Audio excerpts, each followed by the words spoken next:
Hello guys, welcome back to my channel and enjoy this fanfic part 2. Now let's start the fanfic. Naruto and Jiraiya were speechless as they listened to Nagato.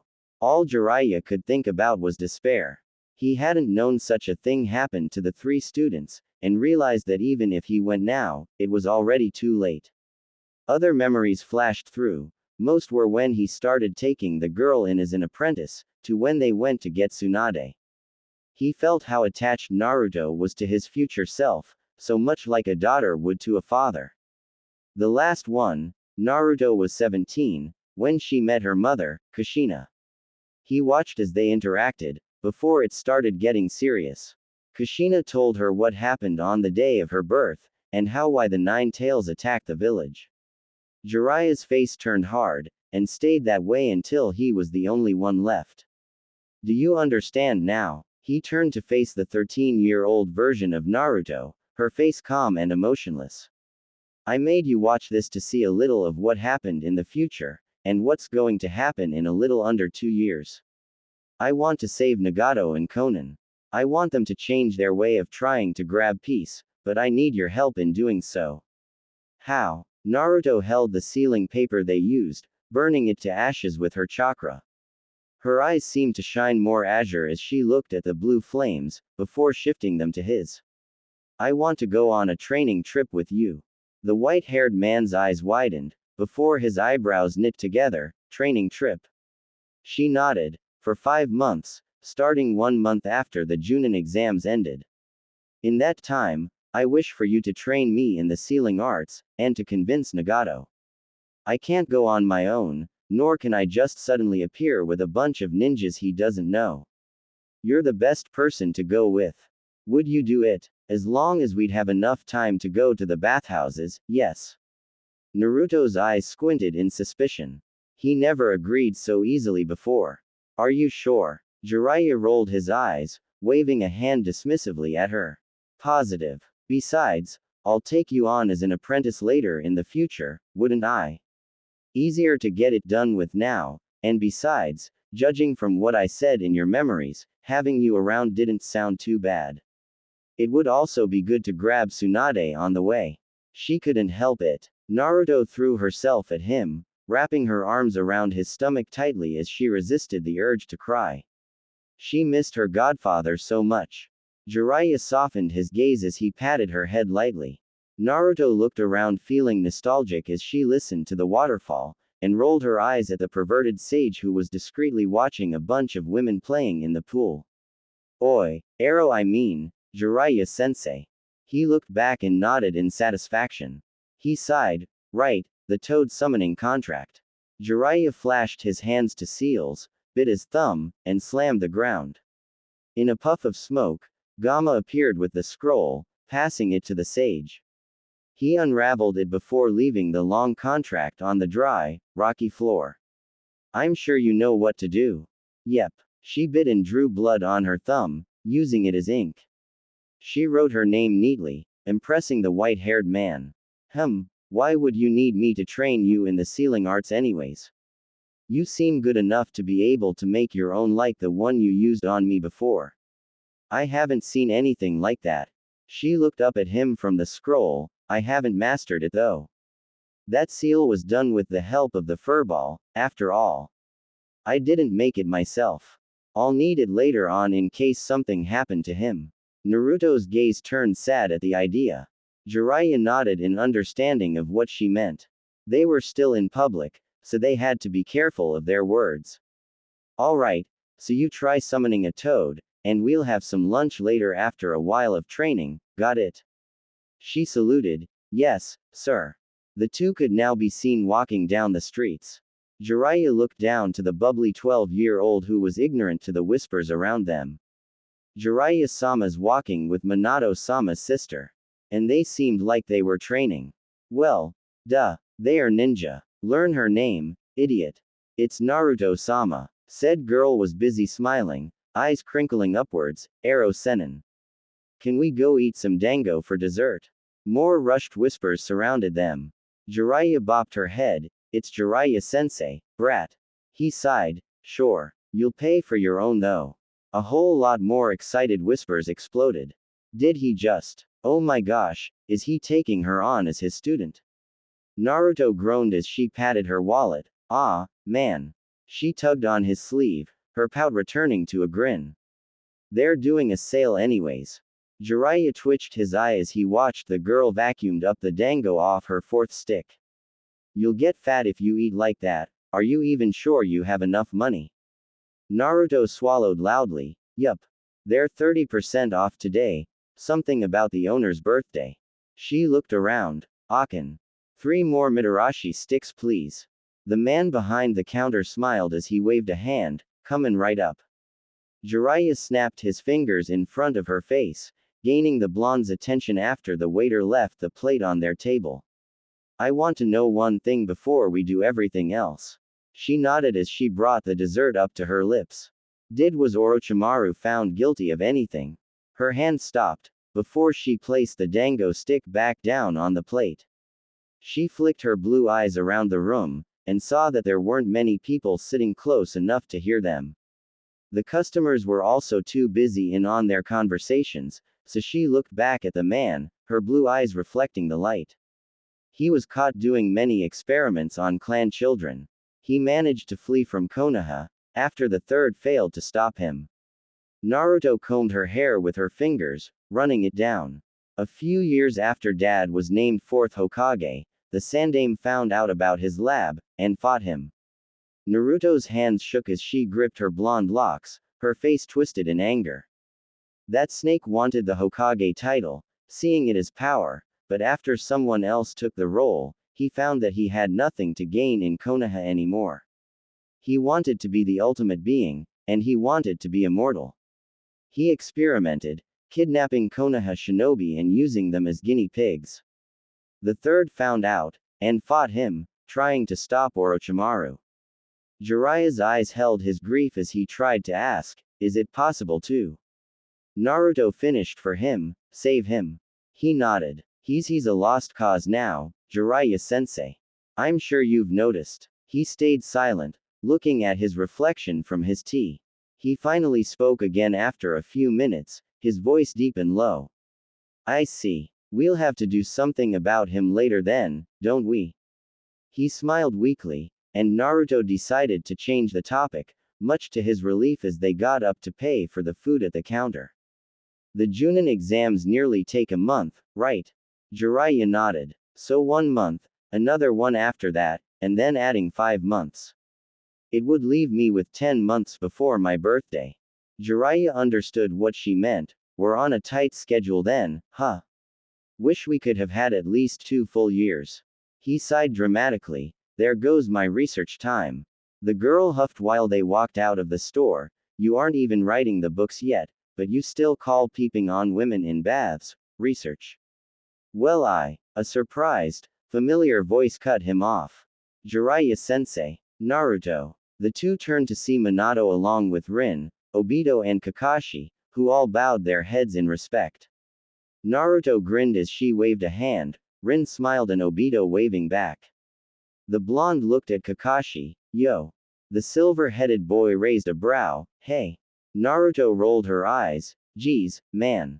It's what you used to say to me before, but when I say it, all you say in response is a, hey. She flicked his forehead protector and withdrew her hand before he could slap it away in retort. So what were you guys doing? Obito drawled. Training, as usual. Your boyfriend missed you. Kakashi glared, as Rin giggled. Naruto whacked his arm. Seriously, Obito, it's getting old. We don't like each other like that. Kakashi was glad he had a mask on. He was sure he felt his lips form a frown. He furrowed his brows in confusion, ignoring the bickering of his 2 loud teammates and Rin trying to calm them down. For the last few weeks, he was acting strange. Hearing Naruto deny they had feelings for each other got him to react in displeasure. He really didn't like where this was going. It couldn't be true. He watched Naruto bring her hands up in frustration, feeling his lips quirk up in amusement before he caught himself. Could it? He shook his head. It had only been a month since he knew her. This girl was his future student. and he was technically going to be about 14 years older than her. Besides, he thought, she isn't my type. That got him confused again. What was his type? He looked at Rin, before shaking his head mentally. He thought of her as a sister, but were her personalities something close to it? He tried thinking of characteristics that he viewed a girlfriend should have. Calm, organized, great company, kind, caring, a strong kunoichi. Naruto was calm when she wanted to be, was fun to be around, kind and very caring, strong. He knit his eyebrows close. This wasn't going as it should. He thought of things that he saw in a wife. Good housework skills, great with children, supportive. He mentally punched himself in the head. He doesn't know her well enough to know if she doesn't have these points, although he reluctantly admits she probably does. What was he trying to prove with all of this thinking anyway? Kakashi. Obito clapped his hands in front of his face, frowning along with his other teammates. Naruto's eyes looked up at him in concern. Kakashi. Are you alright? He blinked before shaking his head. Yeah, I'm fine. He turned his head around to look for the two adults. Where's Minato-sensei and Jiraiya-sama? Rin raised a brow. They said they were going to the Hokage's office to talk with him. Didn't you hear them? Kakashi shook his head. No, I guess I was thinking too much. The three shared a brief glance before silently deciding to not push him about it. Naruto nodded. So, what do you guys wanna do? Obito blinked at her. I thought you'd jump for training. She scowled. I'm not obsessed with it. I think it's better to relax once in a while. We've been training for so long. I want to do something else with the team. Although it's also because I won't get to spend much time with you guys once the exams start. Rin pondered. Well, we don't have many options. We all just ate. Training's out. Really, what's there to do? Obito moaned. There's nothing. Kakashi sighed. Why don't we just go home? Naruto lightly punched his arm. That's boring, and I want team bonding. She suddenly grinned. We can have a race. Obito scratched his cheek. So much for relaxing. But that's the best we can come up with. Let's do it. So where's the goal? Naruto draped an arm on Rin's shoulder, her grin growing wider. The Hokage mountain, on top of the Nadime's head.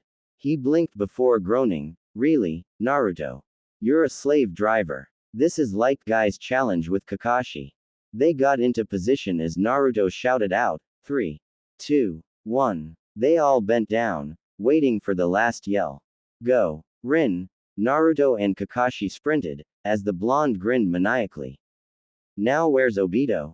Gah. Thud. Rin looked back, only to see the boy on the floor, in an embarrassing heap. She looked longingly at the mountain, before sighing and walking to him. Obito, are you alright? He looked up at her in surprise, before looking behind and glared. Damn it. I bet it was Naruto who did that. Rin furrowed her brows in confusion before following his angry gaze, and laughed.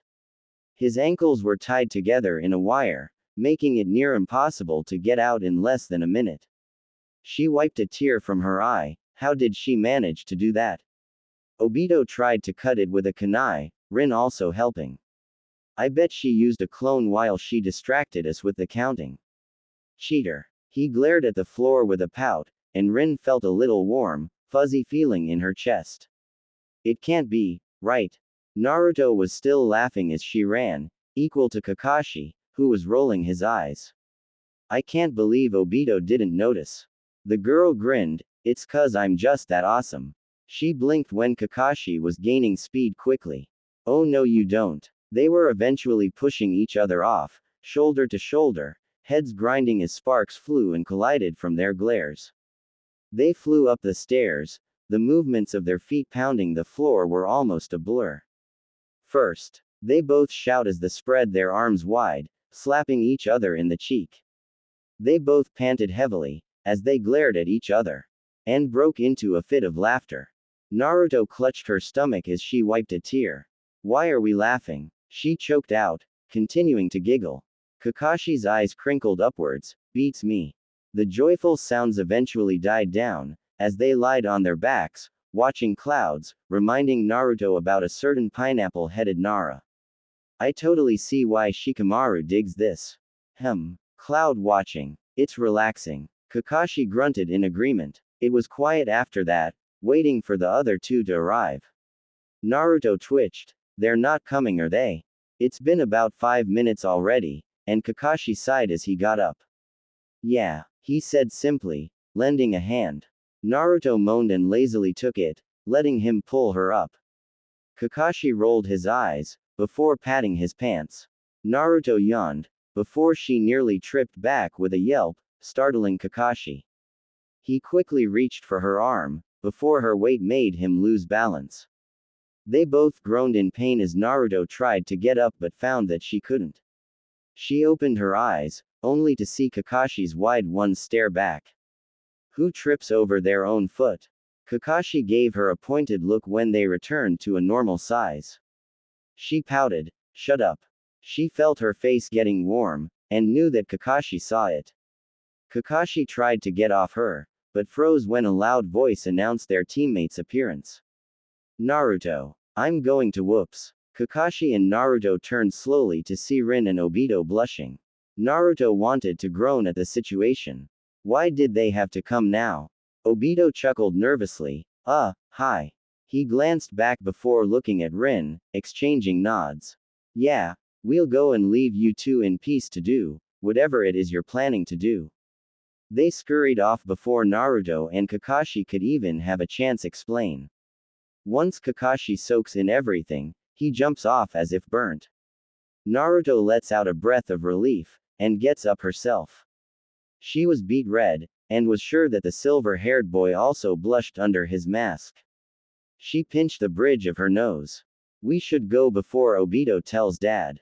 Kakashi turned unbelievably pale. They managed to find Obito at the streets before it was too late, and told him what really happened.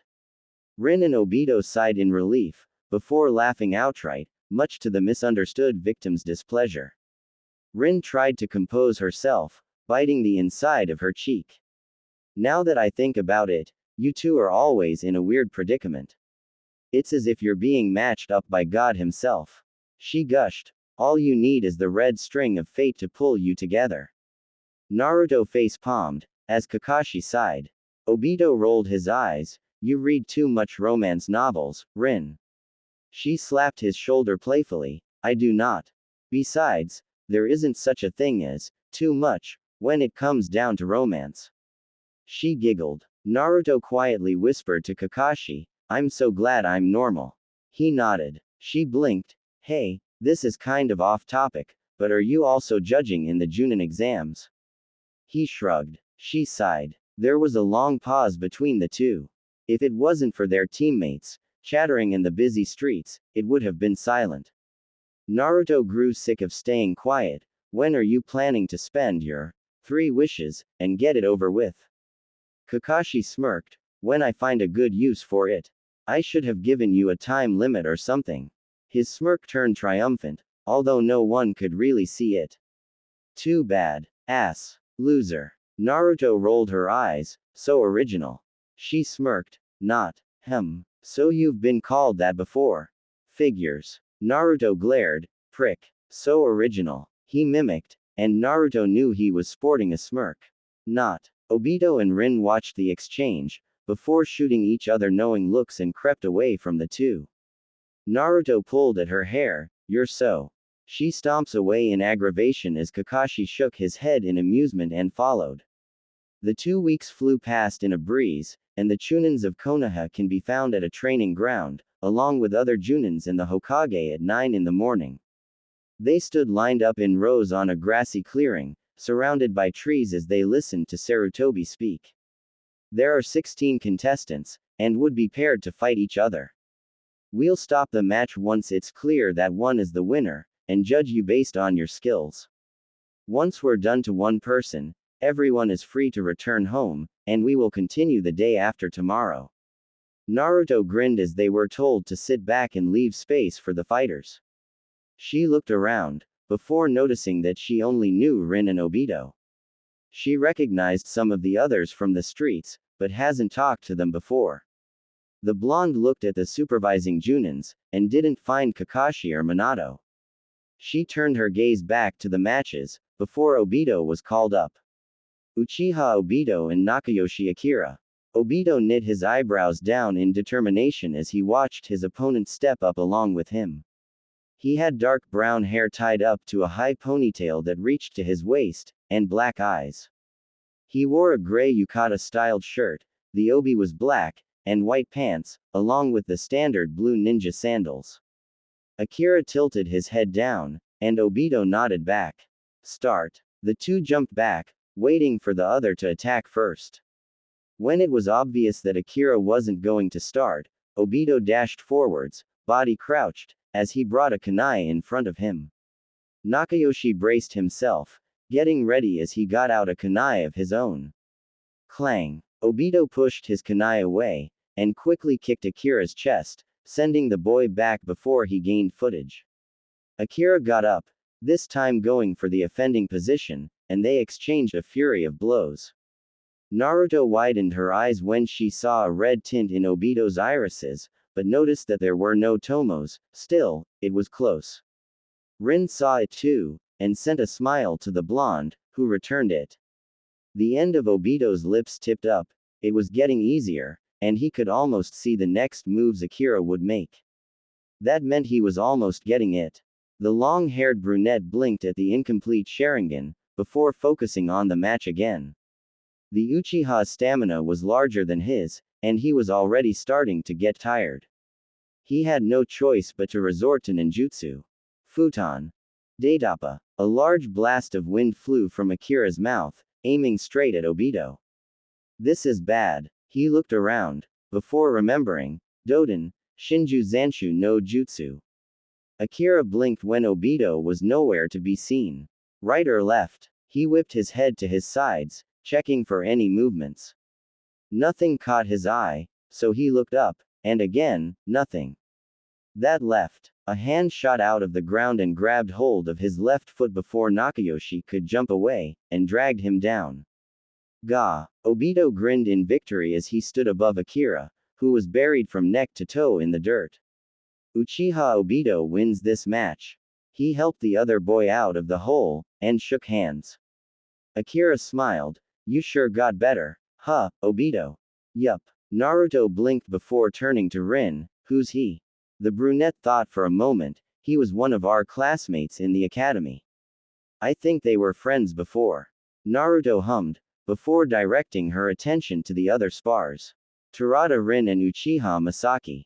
Masaki pouted. I wanted to go against Namikaze. I guess I would have to wait.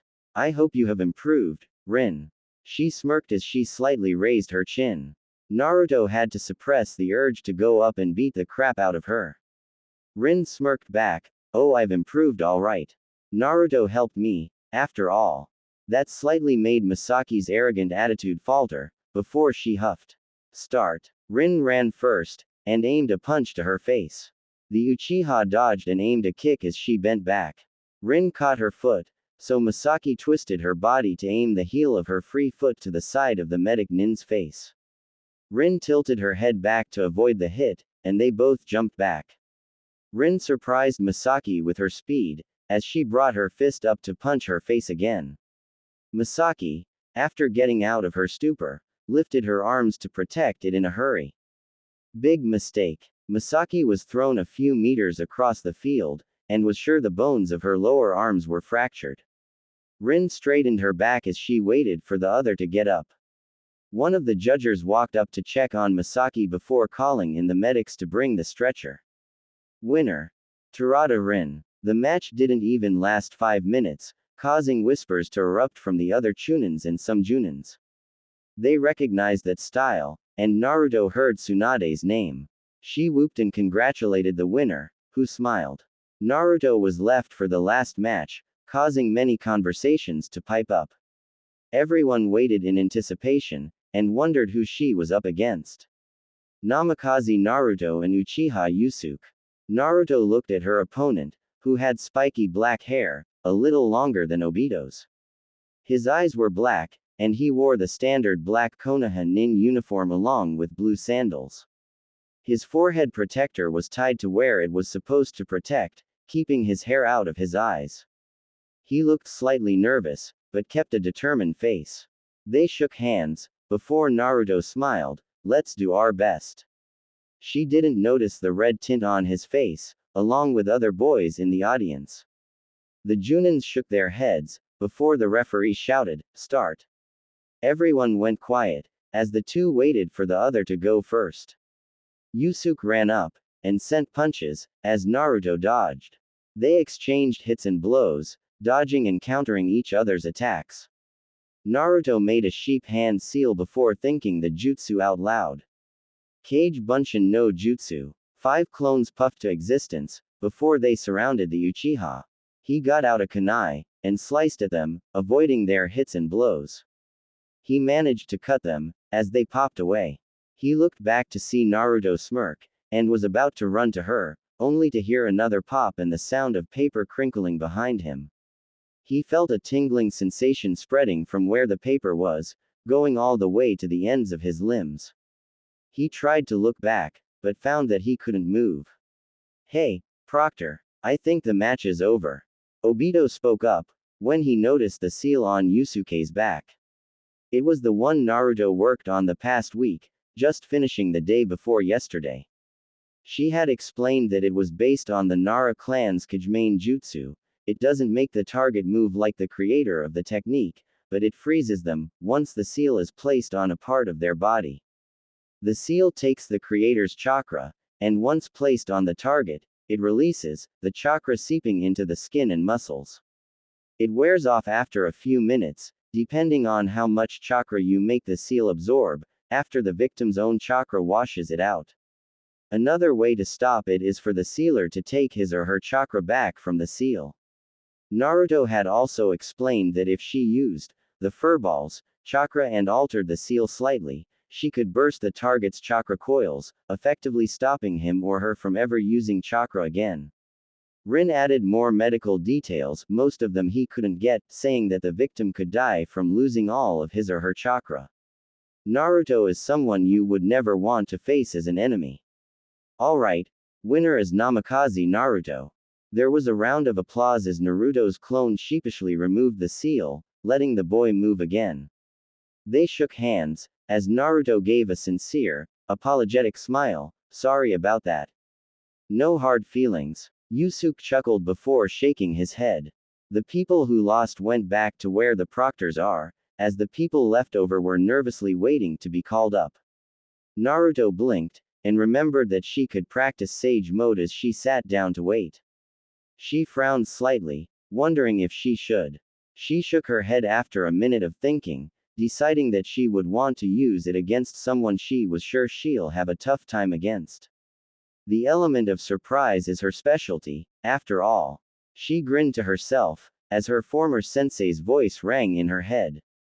Konoha's #1 unpredictable, knuckle-headed ninja. She blinked when she felt the many stares sent her way, but shook it off. For the third match, she was called out, along with someone she didn't expect to be paired up to. Namikaze Naruto against Uchiha Obito. Said Chunins blinked as they looked at each other, before walking up. Naruto grinned at her teammate, who returned it. She raised her fist to him, "You better give me a good fight." Obito's face was set in determination, much like Naruto's own, as he bumped his fist to hers. "Of course. Don't make a big deal out of it and cry when I win. Kakashi would kill me." The blonde rolled her eyes, and ignored the last part. "I won't. I'll be the one beating your butt to the ground." She quickly changed her words when she felt Rin's gaze. "I don't go back on my word, TT Ibeo." She smirked. One of the judges spoke out once the two were ready, Hajime. Obito kept his distance, knowing that Naruto was best at close-range combat. He wasn't good with long-range combat, though. He was good when it was an enemy. He had many fire techniques, but this was a comrade and his teammate, as well as one of his best friends. He couldn't go overkill on her. Plus, Kakashi would maim him. And not to forget Minato. Then again, Naruto would surely win against him anyways. She even beat Kakashi, and had maybe a Junin to cage chakra levels. And he wasn't exaggerating. She had been practicing all sorts of chakra exercises every day since she got here last month, never giving up. It was worrying, to say the least. He was sure everyone was amazed at the amount of chakra she had, the ones that could sense chakra levels well. Her stamina was definitely not something to laugh at either. With all that, and tons of experience, even Obito knew he wouldn't last. But he can't go down without a fight. He blinked when the blonde was gone, replaced by a orange flash. Oh, damn it. Are you serious? He exclaimed when he dodged a fury of attacks, surrounded by orange, and he was sure that she had used her shadow clones. Gah! He got out a kunai, before slicing and popping the solid duplicates, until he was the only one left. His eye twitched. She just loved being the epitome of surprise, doesn't she? He was sure she would appear again in her flashy, dramatic way. Again. Obito and the audience looked up at the sound of some boasting, and were blinded by the glare of the sun. Obito could make out a shadow, thanks to his goggles, before jumping back. Dynamic entry. Naruto shot down to where he had just been, forming a slightly large crater. The eyes of everyone except her teammates bugged out. Rin slapped her forehead as Obito did the same. The blonde maniac scratched her head. I was sure that would have worked. Whoa. She bent back, avoiding Obito's kick to her face. Exchanging blows, Obito landed a few hits to Naruto's stomach, much to his satisfaction. They used mostly taijutsu, before Naruto grew sick of it and was sure he was weary enough. Kage Bunshin no Jutsu. 5 clones appeared, and surrounded Obito, much like the previous times she used them for. One of the clones kicked Obito, sending him across to another clone, nah. The clone sent him to another, mi. Obito coughed as he was again kicked by the third Naruto, this time being sent upwards. Ka. All 3 clones jumped up, before kicking him high in the air again as they shouted in unison, Z. The original blonde used her chakra to push off the ground as she jumped, slamming her leg into the boy's gut. Naruto Renden. The Uchiha was forced down, but was cushioned from his fall by Naruto's clones. He thanked them, before nodding to the proctor, who got the message. Winner. Namikaze Naruto. The clones disappeared once he got off of them, and Obito lost balance. Naruto caught him before he reached the grass though, pulling him up. Awesome, Obito. That was great. She flashed him a grin. Obito let go, and high-fived her, mouth stretched into a similar smile. Hey, although I didn't win, I don't feel so bad. He winced, as he felt a bruise form on his hip.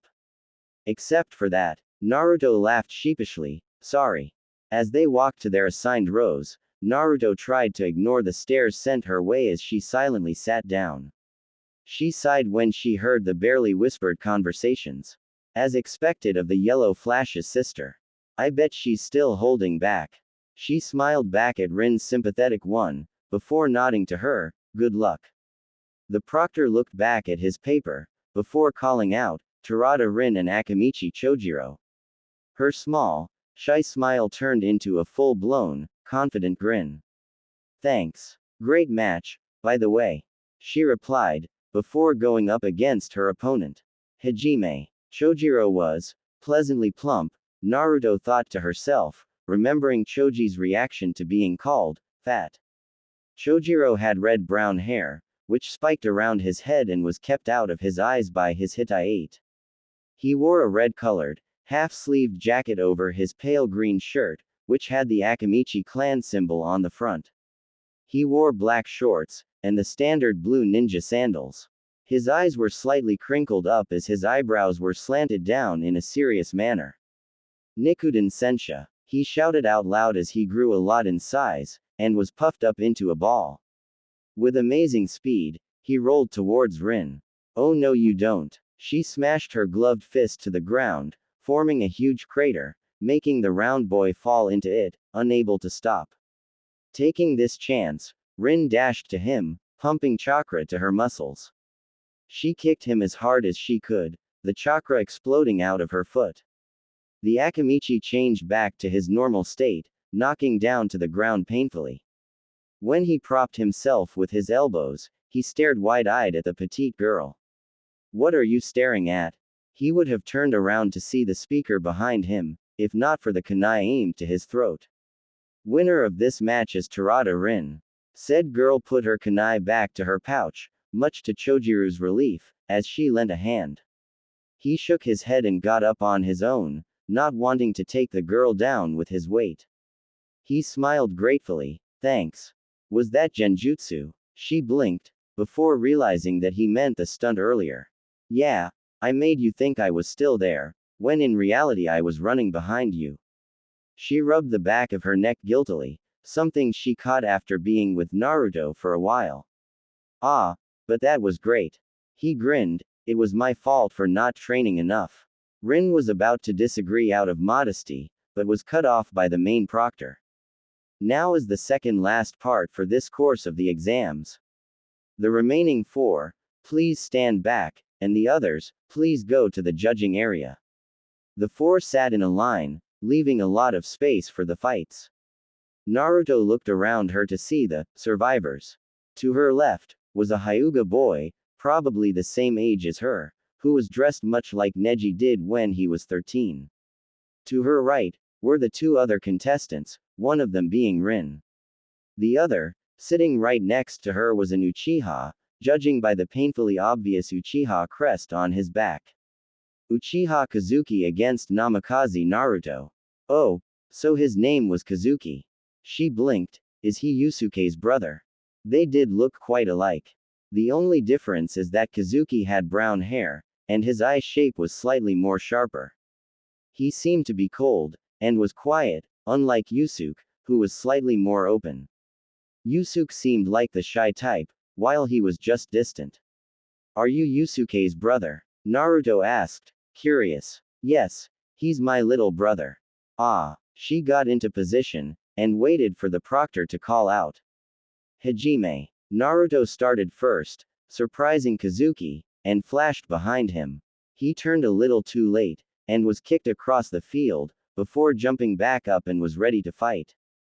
Kazuki's face was blank as he searched through the green, looking for any signs of sunny colors. He heard some rustling of cloth behind him, and ducked under the outstretched leg. He grabbed the ankle, and threw her to a nearby tree. Naruto yelped, but was able to attach her feet onto the bark, gracefully landing on the ground much to her relief. She frowned, feeling his eyes watch her every movement. Cage Bunshin. 10 clones appeared, before surrounding her, as she hurriedly got out a small scroll. The extra Narutos attacked Kazuki, effectively distracting him. Choju Giga. 2 medium-sized lions formed as it jumped out of the paper, and charged to the Uchiha, helping the clones. Naruto blinked when she saw the red eyes, both adorned with 1 tomo. Kazuki dispelled all of them, the 2 beasts splattering to ink on the ground. The Sharingan, She smirked, slightly startling Kazuki. People usually pale at the sight of those eyes, but she was just amused. Hey! He smirked back, interesting. He punched and kicked, dodging the expected attempts of hits. Until she did a 180, and random attacks were sent his way. What? He was stunned. He couldn't anticipate her movements at all. Naruto used Lee's way of fighting, her speed being kicked up a notch as she naturally did what she felt like doing. She didn't think, just acted. Something she was good at. She sent him whirling to a tree, his back smashed into the wood, before he crumpled onto the grass. The proctors, again, amazed. Just what couldn't she do? Naruto grinned tiredly, as she helped the boy up before the medic nins took him, tending to some of his bruises. She didn't have much chakra left, but enough to probably make about 30 shadow clones maximum. That meant she had to finish her next fight quickly. Hyuga Kohei against Terada Rin. Kohei's clothes were different, but other than that, he was like a mini Neji. He wore a brown, long-sleeved shirt, along with black khaki pants, and black ninja sandals. His hair was tied at the end, and he wore his Hittite on his forehead. Now that Naruto thought about it, Many people wore the protectors like that in this timeline. She shook her head, remembering that she still had the final match. Sorry, Rin, Naruto thought as she sat still, closing her eyes. It looks like I'll have to miss your fight. Rin furrowed her brows worriedly as she recalled the gentle fist style, which uses the Byakugan to view the opponent's chakra pathway system and deal precise blows to disable and impede the flow of chakra. That meant taijutsu and close-range combat wasn't an option, which was bad for her. Oh well, she thought with a slight smirk, I have other ways. Hajime. Kohei ran straight for her, Byakugan ready. She jumped back a few meters, before channeling her chakra to her hands, before reaching down to the ground. Naruto grinned, as others watched in horror. The small girl grabbed a chunk of earth, almost half her size, and threw it straight to her opponent. His face blanched, before he dodged the large ball of dirt, missing it by mere centimeters. Kohei turned back to the girl, slipping back into his stance. He started running again, dodging the smaller boulders, before finally managing to get close enough. The nerves on his temple stood out, as he focused on the chakra points. Rin knew this was bad. Very bad. She felt the tingling sensation as he needled his chakra through her skin with his fingers, as she tried to dodge with the best of her ability. This wasn't going to be her match, and she won't be able to fight Naruto in the end.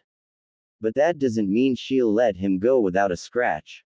With new determination, she threw punches to his arms and face fast enough so that he couldn't dodge. Kohei coughed up blood as he doubled over, panting harshly. His arms were numb and wobbly from blocking his face from the girl's wrath. Rin was about to land a final punch, until she collapsed on her knees. She looked down at herself to see the red splotches covering her skin, and the match was already over. Medics rushed to their sides, hands glowing green. Everyone whispered excitedly as they heard the proctor speak. As the final round of this part of the exam, Namikaze Naruto would fight Hyuga Kohei. Naruto got up, an orange tint shadowing around her eyes, as she flexed her fingers, and tightened her forehead protector. She readjusted her long bangs, tucking them in. Kohei merely raised a brow at her new makeup style, but didn't question it. Luckily, he saved enough chakra, and he wasn't willing to lose. Fixed up, he stood and prepared himself for the match. He had one more trick up his sleeve. Hajime. Naruto dashed for it, as she raised her fists. Kohei managed to dodge, but was still blown by the hit, as he gingerly held his slightly swelling cheek. She missed, and yet I got hit. Naruto smirked, before aiming another punch to his face. His face flipped to the side from the impact, despite the absence of skin contact. The Hyuga glared, and jabbed his fingers to her tenketsu points. Naruto choked, as she tried to jump back from the sudden flurry of pokes and sparks. She growled, fighting a Hyuga as a pain. Neji was a major pain in the though. She stood back up slowly, ignoring his annoying, preposterous. As she regained her balance on her feet, she channeled the sage chakra, and mixed some of Kyuubi's chakra in. The red chakra flipped around her, twisting and turning around her as she dashed to the boy. Ha! She shouted as she punched him, and this time, Kohei crouched down, remembering that she didn't need skin contact to land a blow. Naruto smirked before ramming her leg into his gut, ignoring the way he choked and half flew, half stumbled across the grass. Kohei drowsily got up, trying to regain balance. Naruto didn't take her chances, as she tried to finish this off. She got out a seal from her pouch, one that was already prepared, as she whispered the name of the technique and ran to the Hyuga. Kohei braced himself, before noticing the slip of paper in her hands.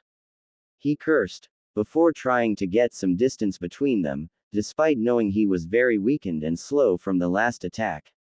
Naruto catched him barely sticking the seal on him before he froze. It was the same seal used earlier on Yusuke, he realized. They all waited, and waited until the proctors were sure he wasn't able to move. They looked at her in disbelief, before one of them called the end of the match. Winner. Namikaze Naruto. Naruto had to force a smile on her face as she accepted and thanked the people who praised her and commented on her performance. She tried not to let it falter when they would say, as expected of the Minato-sama's sister. Or something along those lines. She was really not used to the praises, and squirmed at the attention. Funny. Her old childhood self would have loved it. She sighed as she placed her pouch on top of the shoe cupboard.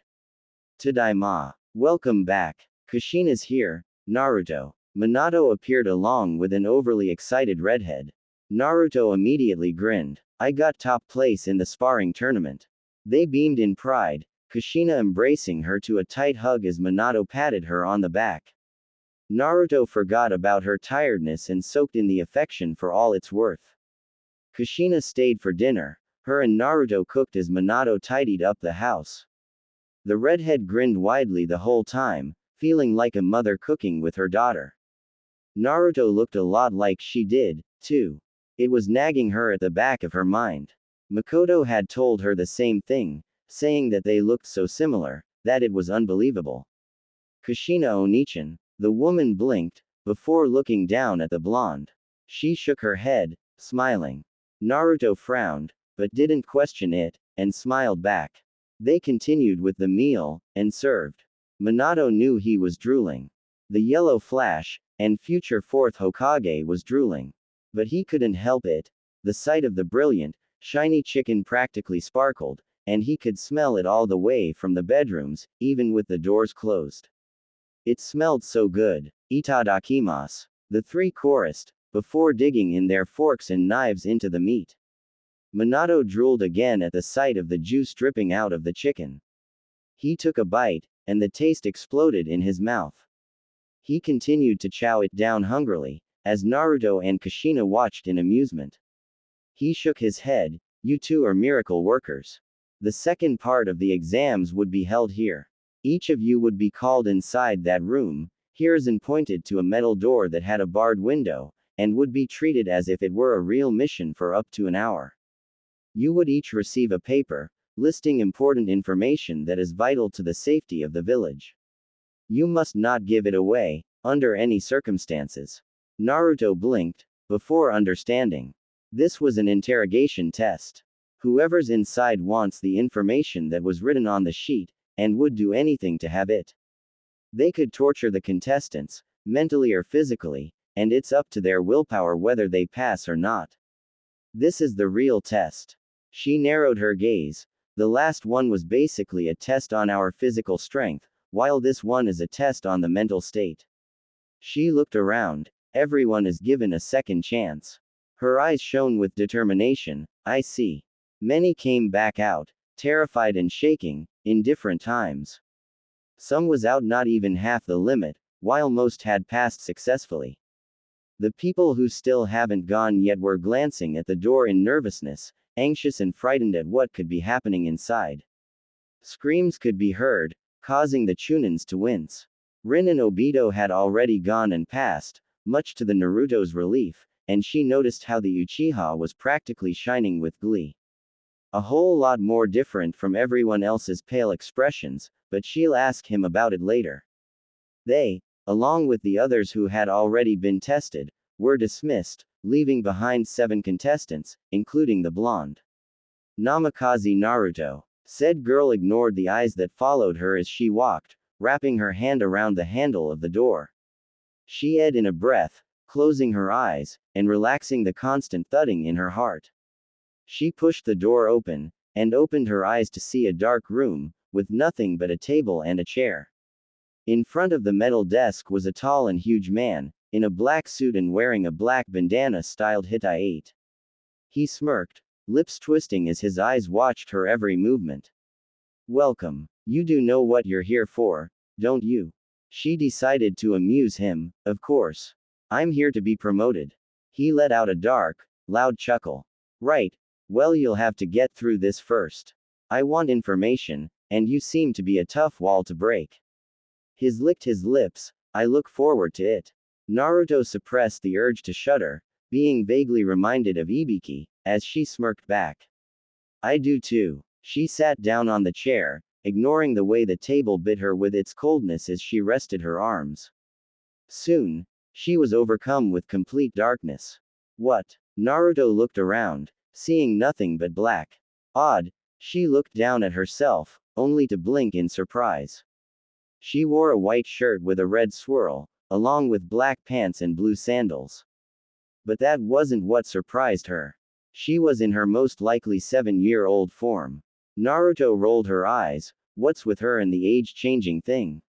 She walked ahead, and was about to call out before she stopped dead in her tracks. The shiver that went up her spine traveled down her arms, the hair sticking up behind her neck. It's her. That monster. She should just dig up a hole and fall in. Preferably die in the process. Haha, I would like to shove her down myself.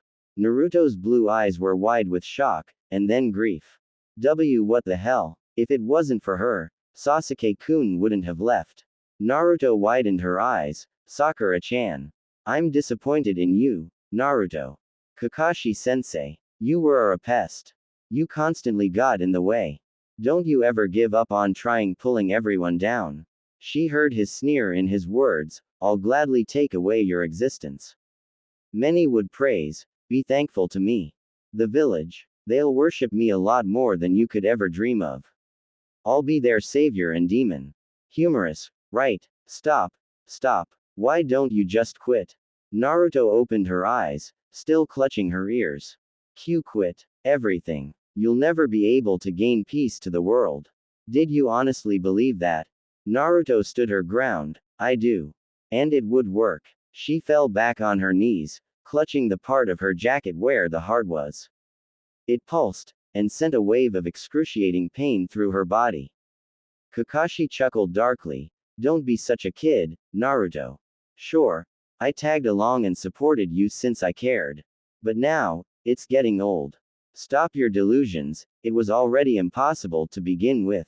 I'll make it possible. Thump. A bigger pang, causing the blonde to whimper out in agony, her emotional hurt adding onto the pain. Nagato's voice rang. Then why haven't you found it yet? Where's the peace you promised? I surely don't see it. That's something you'll work out with by time. Don't make me laugh. You won't get a happy life if you chase onto that pathetic sliver of hope. It would betray you in the end. You'll be alone until the world would soon be corrupted. Even then you'd be forever alone, so why even try? Why even try? You don't want to go back to your lonely days, do you? You might as well make the most of life before it happens.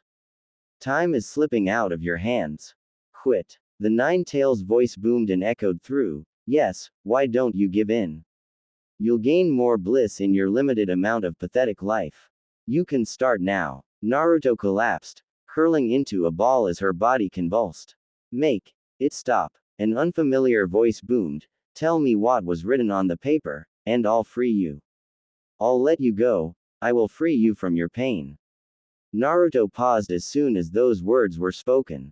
After steadying her breathing, she let out a weak chuckle. That's right. The paper. Ha! Almost got me there. She shook her head at her foolishness. She smirked. Don't. She got up to her feet shakily. Underestimate me. The black-clad man chuckled silently in amusement. This girl ain't half bad. Her willpower is good enough. Now to see how she'll break out of this.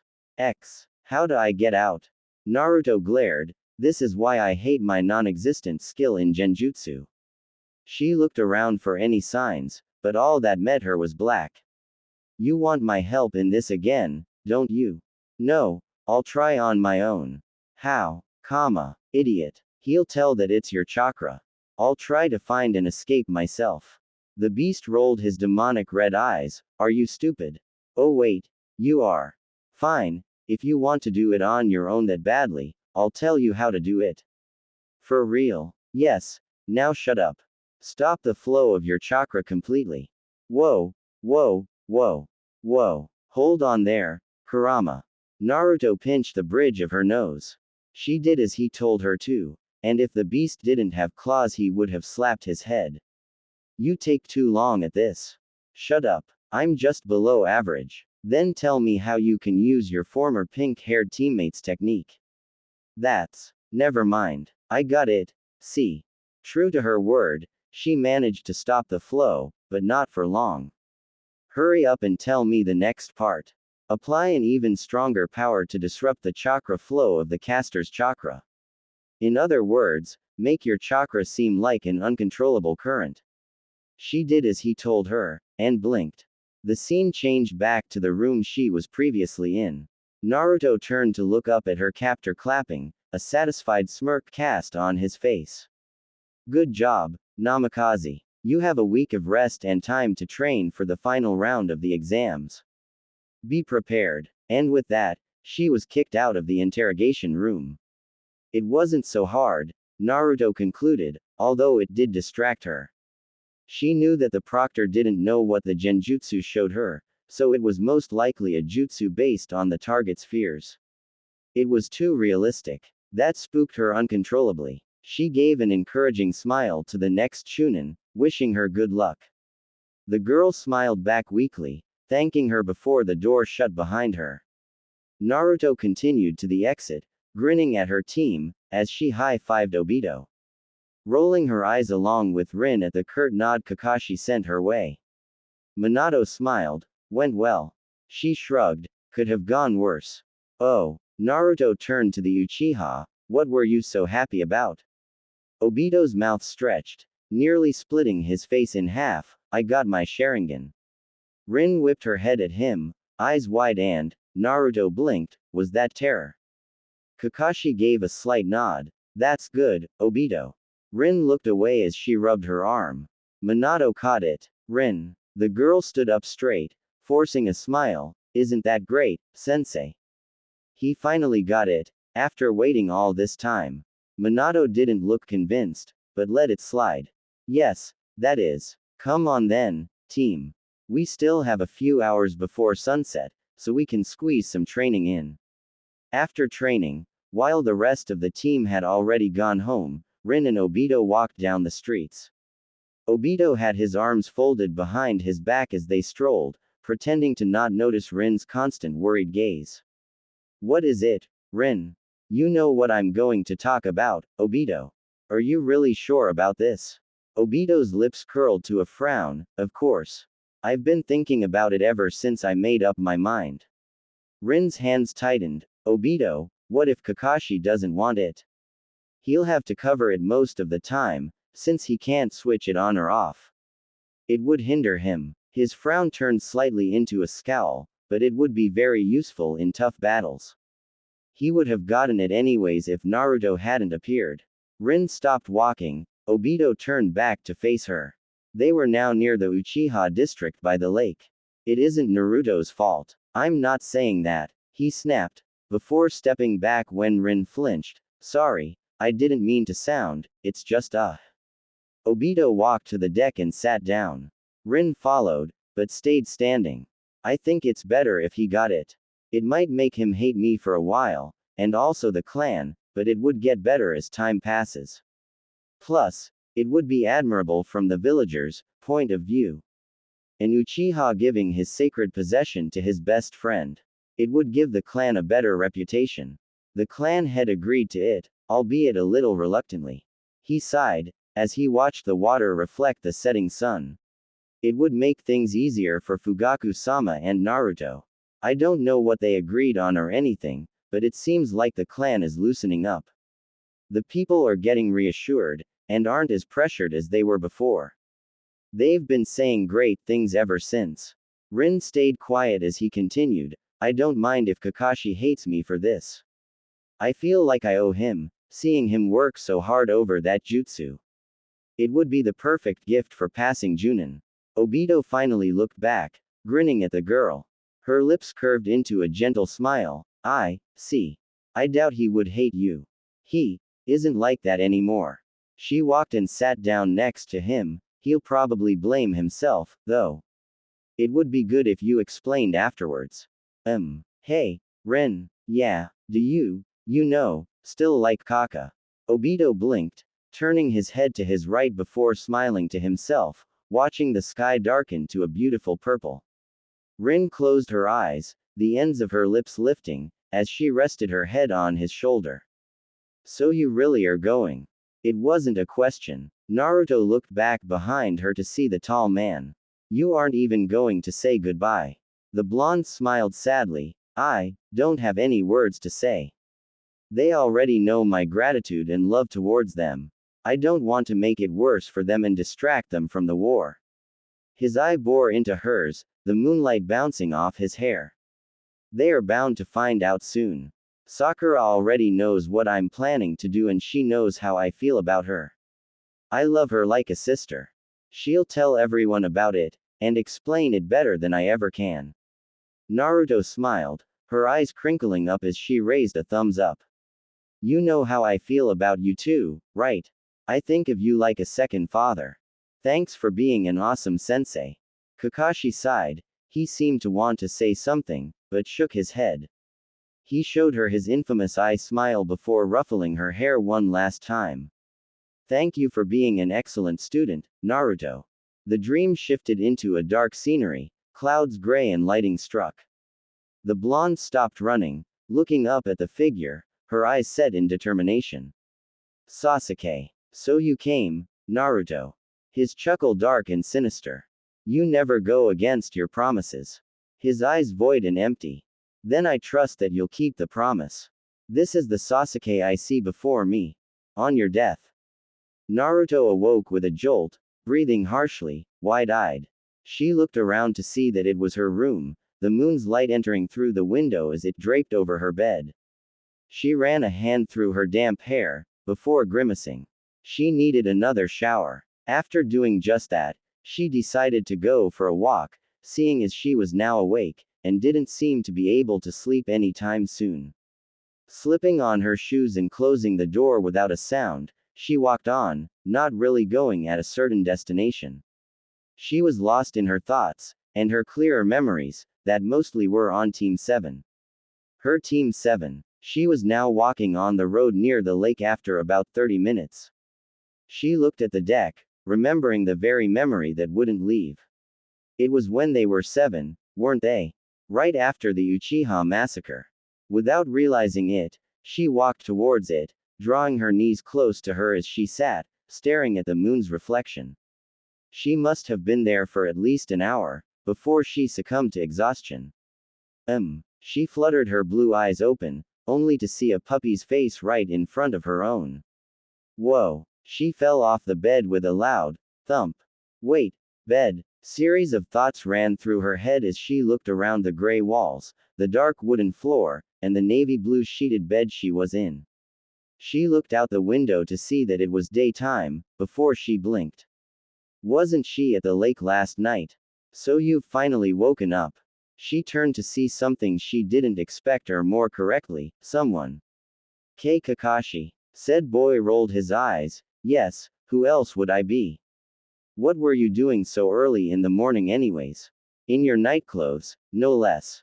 Naruto blushed. Before glaring, I was taking a walk. He raised a silver brow, and collapsed at the deck. He rolled his eyes again when she huffed, crossing her arms. You're lucky I decided to go out early for a run. You would have fallen into the lake. Naruto fidgeted, before finally looking directly into his eyes begrudgingly. Thanks. She then realized something. Wait, why didn't you just wake me up? At that, he glared. You wouldn't wake up. Did you try pushing me into the water? That could have woken me up. He growled. There would have been a possibility that you would drown.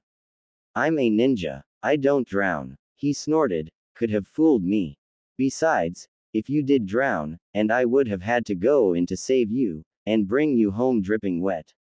I didn't feel like going all the way back to your house, and I don't like you wetting up mine. Plus, Naruto was sure she saw the red tint on his cheeks. I would have had to undress you myself. I'm sure you understand. Naruto knew she herself was turning into an embarrassing shade of tomato. She merely nodded, gulping at the idea. Ow! The two of them turned to see the puppy from earlier rub its head as it got up from the floor.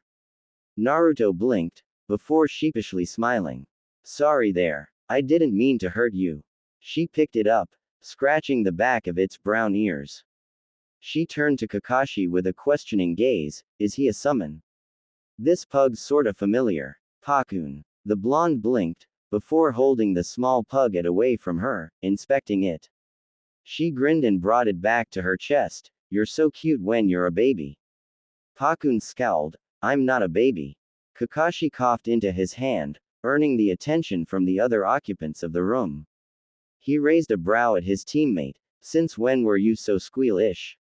Her face scrunched up in disgust. I'm not squealish, she emphasized the word, fingers up in air quotes. I just didn't like cats that time ever since a certain mission. Pakun beamed. Cats are smelly, and their paws aren't as nice as mine. He raised one leg, showing off his pink stubs.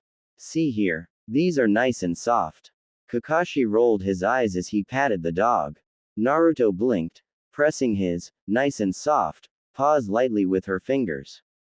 Hey, you're right. Pakun tried to hide his happiness, but his tail betrayed him as it wagged furiously. Finally, someone acknowledges them. They all jumped as the front door slammed open, before Kakashi groaned. Naruto was about to check it out, nearly getting hit on the face by the door. Naruto. A frantic Minato dashed into the room, before turning as pale as Orochimaru. He looked down in horror at his daughter, who was inside a boy's apartment. Inside Kakashi's apartment, alone except for the pug with the said owner. This was entirely unacceptable. He turned to glare at Kakashi, who shrank back at the intensity of it. What the hell is going on here, Kakashi? The boy brought his hands up defensively. Nothing, sensei. It isn't what you think it is. He stepped back as the furious blonde man stomped towards him. What do you think is going on in my head? Kakashi. Naruto glared, a little put off that she didn't know what they were talking about. What the heck, Dad? You nearly killed me with that darn thing. She pointed at the door, unknowingly saving Kakashi from his humiliation and doom. Oh, if his father would look at him now. Minato's eyes squinted down at the girl. And you, young lady. What is the meaning of this? Going out on your own when it's still dark out? And going to the house of the opposite gender? No, Dad, if you would freaking listen for a minute. No, Naruto, we're going home, and I expect you at the training grounds, Kakashi. Kakashi couldn't help but to silently wail in despair. Why was it always him? Obito was doing a horrible job hiding his entertainment at seeing disheveled Naruto's appearance. What happened to you? Rin was more concerned. Kakashi still brooding. There was a visible cloud hovering over his head as he shifted away from the blonde teacher, who was quietly but clearly satisfied. Naruto gritted her teeth. A certain father misunderstood, so he punished his daughter through unbelievable amount of training 5 hours in a row. Obito grinned. Well, you look like you've run a marathon all around the world, got attacked by ninjas on the way, and then trampled by a herd of buffaloes. He laughed loudly before realizing no one else was, slowly regaining self-control. He coughed, as Naruto stuck her tongue out. It sure feels like it. She threw a glare at her sensei, dad, brother, hero, who glared back. And Kakashi helped me by bringing me to his house. She was oblivious to the incredulous stares of her other teammates, or how Kakashi had begun to pale significantly. Minato scoffed. Naruto pulled at her hair. Besides, he was the one who brought me to his house. I didn't go there. She stomped, venting her frustration. Rin gasped. Obito gaped, as Kakashi blanched. They all, sans for Naruto and Kakashi, turned to see their silver-headed teammate, before turning to their sensei. Kakashi did too, before preparing to make a run for it. Minato was livid. 2 hours after Minato had started working Kakashi to the bone, or maybe even further, Naruto changed the subject. They turned to her as she spoke. What's the third part of the exams about? They told us to ask our Junin teachers, and I'm curious. The other 2 Chunins nodded in agreement. Minato sighed, now finally free from his anger. There would be a survival test again, like the Chunin exams. This time, however, you would stay for 10 days and find a scroll. There would be many traps surrounding the scroll, making it difficult for the competitors, of course. The survival test would be held at the Forest of Death, Training Ground 44. That sent a shiver up the three spines. Naruto hates that place. It doesn't help the fact that the forest was crawling with ugly, disgusting creatures. Rin shivered one more time. They all wondered if Hokages have a certain grudge against Chunins. I see it's doing well. Naruto inquired, smiling softly as she and Fugaku watched the children play with the civilians, from outside the window. He curtly nodded, but she saw the slight quirk of his lips. She resisted the urge to roll her eyes. Naruto had come to the Uchiha district, checking on how his end of the deal was going.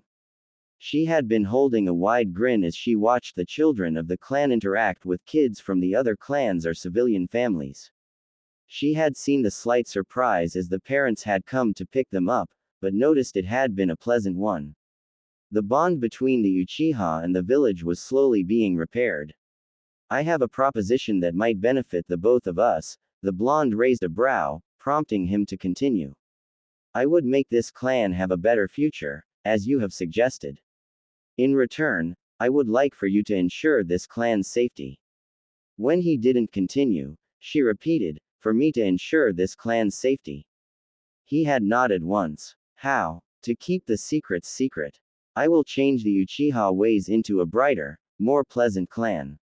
In return, you will prevent the fall of the clan, you will prevent the Uchiha massacre from ever happening, as well as any other assassination attempts on that matter. This way, I will do my part, and you do yours. She smirked. Very well. Naruto's smile was still gentle, watching a child protest when his parent told him it was time to go home. The boy pouted, before following his mother back out of the district, waving a cheerful goodbye to his new playmates nonetheless. So I believe that your trip had already been decided then. She turned to look up at the man, before looking back out of the glass, head resting on a palm lazily. Yes, I would be leaving with Jiraiya a little over a month after the exam's end. Naruto's eyes followed the bubbles a young girl blew, the 1st of July. Fugaku sighed, I believe you haven't told your teammates. Obito had never mentioned anything about you leaving for a while. Naruto laughed softly, he does tend to react a little over necessary. But no, I haven't. I plan on telling them once the exams are finally over. I don't want to distract them or anything. Kakashi and my FA brother, I might have to tell earlier. She shrugged, who knows, maybe Jiraiya's already told Ni-san. Itachi has been asking about you. The blonde's surprise was clearly expressed on her face, as she lifted her head up to see him. Itachi, what about me? He placed his arms on the table. Yes, he seems to respect you quite greatly. Naruto laughed. Respect me? I'm honored, but I can't really see why he feels that way, Fugaku-sama. She smiled. Besides, we haven't known each other until nearly half a month ago. Fugaku shook his head. Regardless of whatever you may think, it is true. He is a sharp one, that boy. I know even he can tell how deep your powers lie. There was barely a hint of a smile on his face, but she could tell it was there. The girl blushed slightly at the praise. I thank you for your compliments, but I doubt that's the reason. One of the clan head's eyebrows raised up. Believe what you want, but you will see once the time comes. He has the ability to see many things that even I can't when I was his age. Naruto merely nodded, not releasing a breath of resignation. I think it is about time we get an upgrade in the Biju mode. Excuse me, Kurama growled, it's not like I actually want to bother myself with the likes of you. But I have been feeling rather anxious lately. Anxious? Naruto frowned. How so? I believe that the right word would be jittery. Jittery. The blonde would have laughed at the incredulity, if she hadn't noticed that he was completely serious. Wow. You, the great nine tails feared by all 5 nations, are feeling jittery. Shut it, and get to work. She concentrated on the chakra he let out, feeling the warmth of it envelope her. She grinned, it's been a long time since I've been in this form. Unlike the Kyuubi mode, it had lines and circles spread further across, her whiskers darkened and grew thick. Instead of completely covering her, it formed a coat, and her fox-like eyes seemed to glow. We'll try to get it to the next level, and continue from there. Hey, we had it up to 10 minutes before, didn't we? She smirked. Let's make it 30. Kakashi didn't even want to know what she had been doing in the training grounds. He eyed the thick branches hanging above his head warily, watching out for the random, gigantic holes on the ground. Imagine how much she'll have to pay for all this damage. The blonde had lain down on her back, arms and legs spread, as she panted harshly. Clothes torn and ripped, her headband left on the grass, equally tattered, and scratches littered her face. It seemed to disappear slowly, however. What on earth have you been doing? Naruto turned her head his direction, tearing her gaze from the sky, unsurprised. Training. That's what the grounds are for, aren't they? He rolled his eyes. I mean, what have you done to make yourself and the training ground like this? Nothing you need to concern yourself with. She cringed as she slowly got up, gathering her headband and some orange, ripped cloth. She looked down at herself, noticing her sleeves had been tearing out of its stitches, the Hitaiate's navy blue cloth also ripped in so many places. She'd need to buy more clothes. Well, she's close to 14, much like when she had to go buy new ones with Jiraiya. How funny. Kakashi frowned. How are you going to pay for all this? He gestured the destructed area by merely glancing around. Naruto paled. Darn, she had gone a little overboard. She hurriedly grabbed whatever evidence she left behind of her being there, and dragged Kakashi with her on her way out. He sighed, letting himself be pulled by the straps that held his new katana in place. Well, I was planning to train, but since you insisted on having lunch with me, who am I to resist? Naruto tried not to punch the living guts out of him, as Kakashi gave her the eye smile, now both eyes she had grown to hate and love. Although hate seemed to be stronger now. She grit her teeth. I haven't said anything about. He ignored her, ordering a shoyu ramen once they entered the stand. He turned to her, eyes still scrunched up. Aren't you going to order? She glared, before smiling sweetly at Yuki. I would like miso, and let him pay. Her smile turned sickly as she turned back to Kakashi. After all, gentlemen are there to please the ladies. Kakashi pinched the bridge of his nose. Fine, you win. Just never say that again. She grinned triumphantly. Hey, Uzu Namikaze's always wins. Her grin faltered at her slip-up. Kakashi stiffened. Yuki didn't seem to notice however, so their tense forms relaxed. Kakashi rolled his eyes. Who mistakes their own names? Naruto growled. Shut up. I was just around Kushina Nichan for too long. Besides, I'm hungry. People go mad when they are hungry. Kakashi merely laughed lightly. That had been merely an hour ago, so how can it turn out like this? Naruto paced with eyes wide, along with Minato and Rin, who have been sitting down quietly. Why would Obito? Rin tightened her grip on the flap of her skirt, biting her lip. He felt like he owed Kakashi, and wanted to do something about it. He thought it was for the best. Naruto clenched her fists, as that idiot trying to spit my words back to my face. Because I had given tears to convince him out of it. Rin looked up, but found that she couldn't hold Naruto's gaze, and brought her eyes back down. It seemed to have encouraged him. I sort of agree with him, it would help both the village and the clan. But she choked. I don't like it. Naruto growled, her eyes also beginning to sting. Why didn't he discuss this with him beforehand, then? She slammed a fist at the wall. Minato looked at her sternly. Naruto, I believe that you shouldn't be the one to say that. She flinched slightly, before bringing her eyes to meet his. That's different.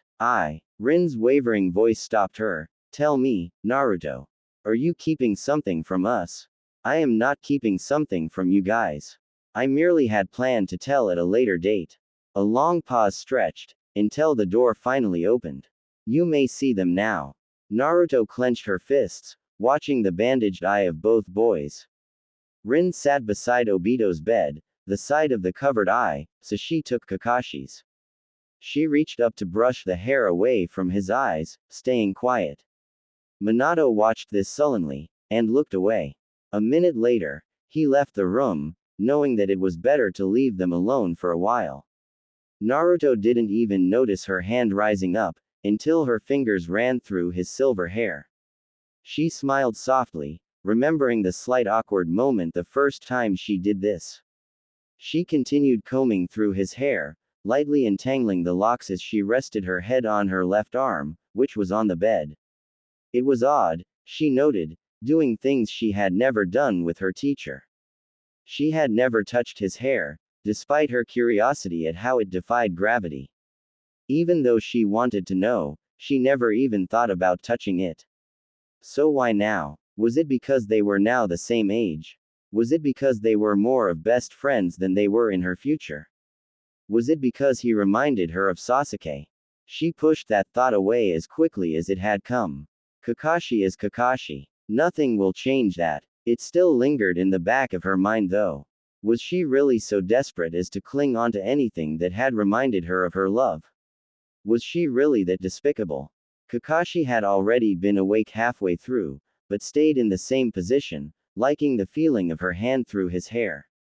He sighed inwardly, knowing it was time to wake up. Slowly, he cracked an eye open. Naruto quickly withdrew her hand, sitting up straight. Kakashi. He groaned. Hey, Naruto. Where's? Obito's over there, with Rin. He should be waking up by now, since you did. Naruto smiled a little sadly. How's the eye? Kakashi raised a heavy arm to touch the left side of his face. It's painful, but livable. It was quiet for a while after that, seeing as Naruto couldn't really think of what to say. She got his hand, tracing the faint lines and curves on his palm. Finally, she spoke, "Are you mad?" He looked slightly startled. "What? Are you mad? At Obito, I mean. You know, for this." He looked up at the ceiling. "No, I'm not." Naruto let out a small breath of relief. "I'm glad for that." Kakashi's visible eye crinkled into a smile as he sat up to ruffle her hair. Naruto couldn't help but remember her sensei. Minato and a doctor came in to check on the two, the latter running green glowing hands over their eyes. He marked his checklist, before pushing up his glasses. "You both are now free to go. I would advise you two to take extra care of the light for the week."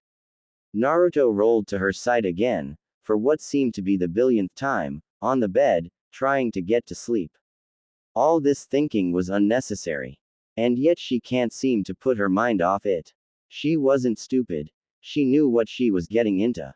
But it was just so unbelievable. She and Kakashi was the most unlikely match. Their personalities usually clashed, although sometimes Kakashi did get along with her quite well. They were going to be in a student-teacher relationship. It wouldn't work out. She knew Kakashi would feel odd about it too, if he ever even considered it. Naruto had already noticed before that she might not ever get a person she would love as a man, and vice versa. She had one too many goals to complete, and she doubted anyone would want to get involved with her because of that. She was also most likely going to get hunted down by many enemies. At first, she had thought she would never grow to love anyone more than Sasuke. She doubted she would love anyone like she had loved Sasuke. It had sounded absurd in her ears. That was until she realized she was starting to forget.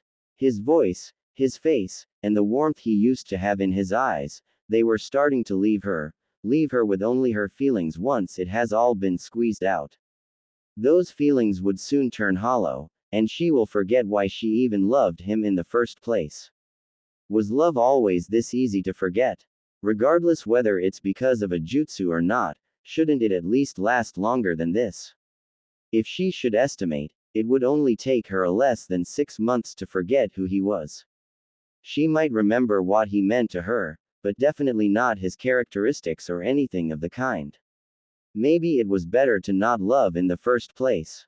If she hadn't known any better, she would have beaten herself up for thinking that. But then again, It's better to try than to not try at all. Love is like roses, she realized. Though beautiful, it can betray you with its thorns. Love has a breathtaking, happy ending waiting ahead, but the path to it is filled with thorny obstacles. You need the courage to pass it. You need to be prepared for whatever you might have to face, be it a rejection, or possibly even death. The ninja life is unpredictable. All in all, it can end in a horribly bitter ending. The alternative, however, would give you a happily ever after. Something that is seen as an impossible dream in the ninja world.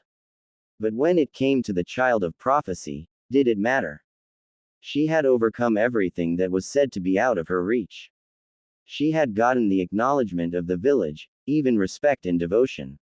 She was close to getting the Hokage title, too. Her ambition for peace, she had received the chance to catch it. Impossibility seemed impossible when it came to Naruto.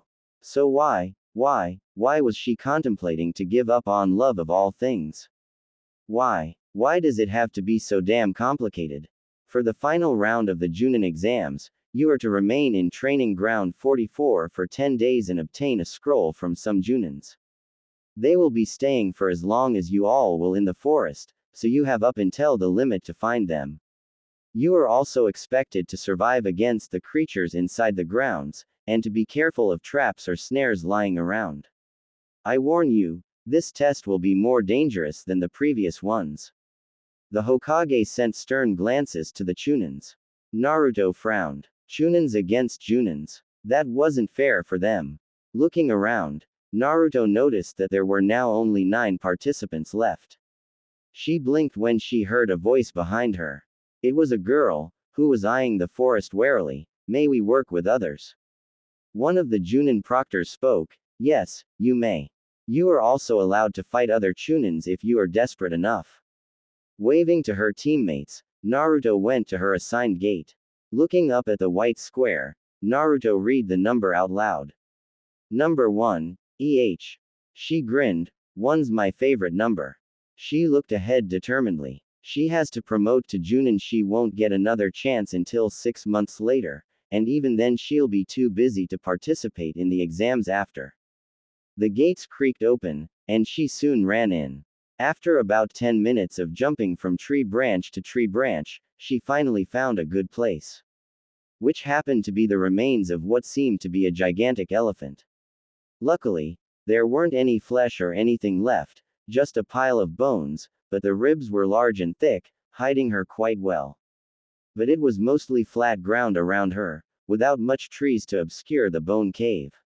Many might seek a place to sleep, and come here. Naruto frowned, pondering on what to do, before deciding to stay and send out clones. They would look around and see the situation outside, while she would prepare the area's security. The farthest traps set around were all explosion tags, sending the enemy ninja flying if they happened to step on any. This was the weakest, seeing as there isn't much chance of someone stepping on them. But the dumber people would think this as a sign of overconfidence and would be caught slightly off guard for the next. The second was a barrier, which would protect and block anything and anyone from getting inside. This would also include explosions. The seal for this would be inside, but the barrier would only block anything from above the ground. Someone can get in if they dig their way. The final layer of security was a chakra sensor, which would also alert her when she is asleep, and could sense anyone even if they got underground. She hid the chakra sensing tags made by Naruto herself in the soil, so that the enemies wouldn't see it. She had coated it in lavender water, warning off insects so that they don't try to eat it. They would die from the chakra she put inside the paper. Naruto had developed a soft spot for bugs, although she couldn't remember for the life of her why. Now to wait for the bunchins to either pop or come back. The Naruto clones decided to split up, one of them going to the center of the forest, where many would most likely go through. After a long while, she heard the rustle of leaves from behind her. Instinctively getting out a kunai, she crouched, ready for an attack. She let her guard down slightly in surprise, when she realized just who it was. Kakashi. He sighs, So it really was you. Darn. The Naruto clone was stumped on what she should do. She hadn't expected to find or be found by a Junin so early, especially Kakashi.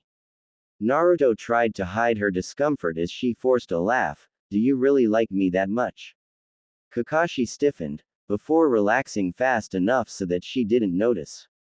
Of course not, idiot. So, you want the scroll, don't you? She frowned, much to his surprise, and rejected. Nah, I can't really fight you right now. He'll surely be able to land an attack on her, so it's pointless and a waste of chakra. Plus, she can't really pop away now either. Have you seen Obito and Rin yet? He rose a brow. No, I haven't. You're going to team up with them. Naruto shook her head. I want to try this on my own. Sorry, Kakashi, but can I go? You think I'll just let you? He scoffed, as Naruto had stepped back, taken by surprise. Well, hey, she ducked when he swung a kick at her. What the heck? Naruto dodged every attack, much to Kakashi's annoyance. Are you going easy on me? She scowled as he got out his katana. No, but I can't fight right now, much less you woe. She barely avoided the sharp blade, and jumped back. You're actually serious. He was, judging by how his eye was sharper than they normally were. Well, I do need to ask you something. The clone grimaced, knowing that her boss was going to be pissed. I guess I have no choice, then. Kakashi blinked when she disappeared in a cloud of smoke.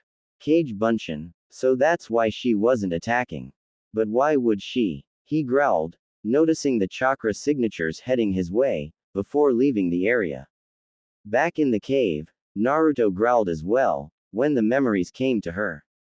The other clones had safely returned and dismissed themselves, but that one clone had to see him. When the villagers found out about Obito and Kakashi, they were incredibly baffled. The Uchiha clan members were outraged, but Fugaku managed to mollify them, saying that it would raise their reputation. That made them slightly more grateful then, and Obito received many pats on the back for being courageous enough to do so. Naruto knew Kakashi was uncomfortable with the glances that were always sent his way when they walked down the streets. It probably reminded him of the time when the village had reacted horribly to his father's disgrace. She hadn't met up with him or talked as much as she would have before, and she knew he noticed. Naruto was grateful that he didn't confront her about it, but was also guilty. It wasn't his fault, it was just the unbelievable feelings she had developed for him. She sighed as she sat down, head in her hands. Never mind that, she had less than 10 days now. Well, she was quite confident, since her clothes didn't stand out as much as she would have in her orange jacket. She wore Kushina's old, white kimono-styled blouse and black shorts, with black, thigh-high boots. Kushina squealed at how cute she looked, but Naruto noticed her shock as well. Which wasn't good at all. She would need to buy or wear something else fast. She can't let Kushina find out, or any other people. Although it was best to change the future, it was also best to keep some things the same. Naruto let a slightly sad smile grace her lips at that. If she had thought more deeply, she probably would have missed the faint curse outside her bones cave. Frowning, she peered through the gaps of the ribs, before cursing as well. What the heck is he doing here? Naruto noticed the dog next to him, digging a hole. He was finding me. Darn, even now Pakun seems to be an expert at tracking. She sighed, before going out, knowing that they would dig themselves in anyways. What do you want, Kakashi? Aren't you guys supposed to hide from us? Naruto grimaced, noticing the width of the hole Pakun dug. She'll need to work hard in covering and returning it back to normal. She smirked. It's not like she would just stand there and watch them worm their way in. One good thing about this barrier is that, Fuden, Datapa. It blocks, but also lets attacks go from inside to out. In other words, she can lethally injure people without getting hurt herself. Only if they're above ground.